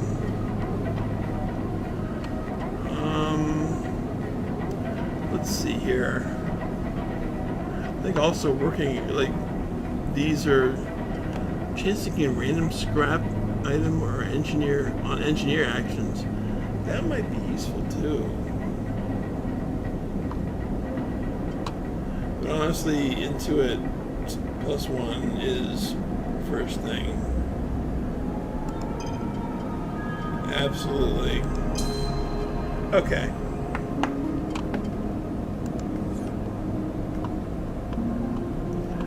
So, all right. Now, considering we started around 8, I don't want to make these super huge marathon sessions that I usually do. So we will end the session. The cycle. We're okay in terms of stuff for now. cycle. See what happens.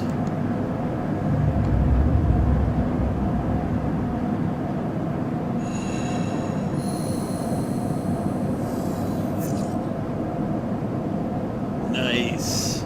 We got some bad rolls. We got some 2 6s too. That's actually really good.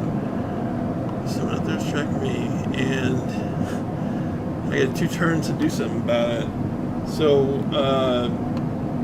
we've got some stuff to worry about for next session, and I have to say I'm very pleased by this game, and I'm very pleased by how many people came to stop by and enjoy the game with me. I'm going to be playing this game again. I'm not going to play any more times without you guys watching, so you won't miss anything. Next session is going to be on Wednesday at 8 p.m. Eastern, as usual. It might be a little later, you know, I'm not perfect on time, but it's around that time. So you can check my Discord. I usually put my Discord in descriptions of my videos. I haven't filled out the description on this video yet, but you can check my other videos for that information, and I'll put it in this one later on tonight. And as opposed to that, I guess I wish you all a good night, and we will play more next time. Don't worry, Mike. If you're a little late, I'll fill you in. Thank you all for coming. Y'all have a great night, and I will see you then. Or on Discord even sooner. Bye-bye.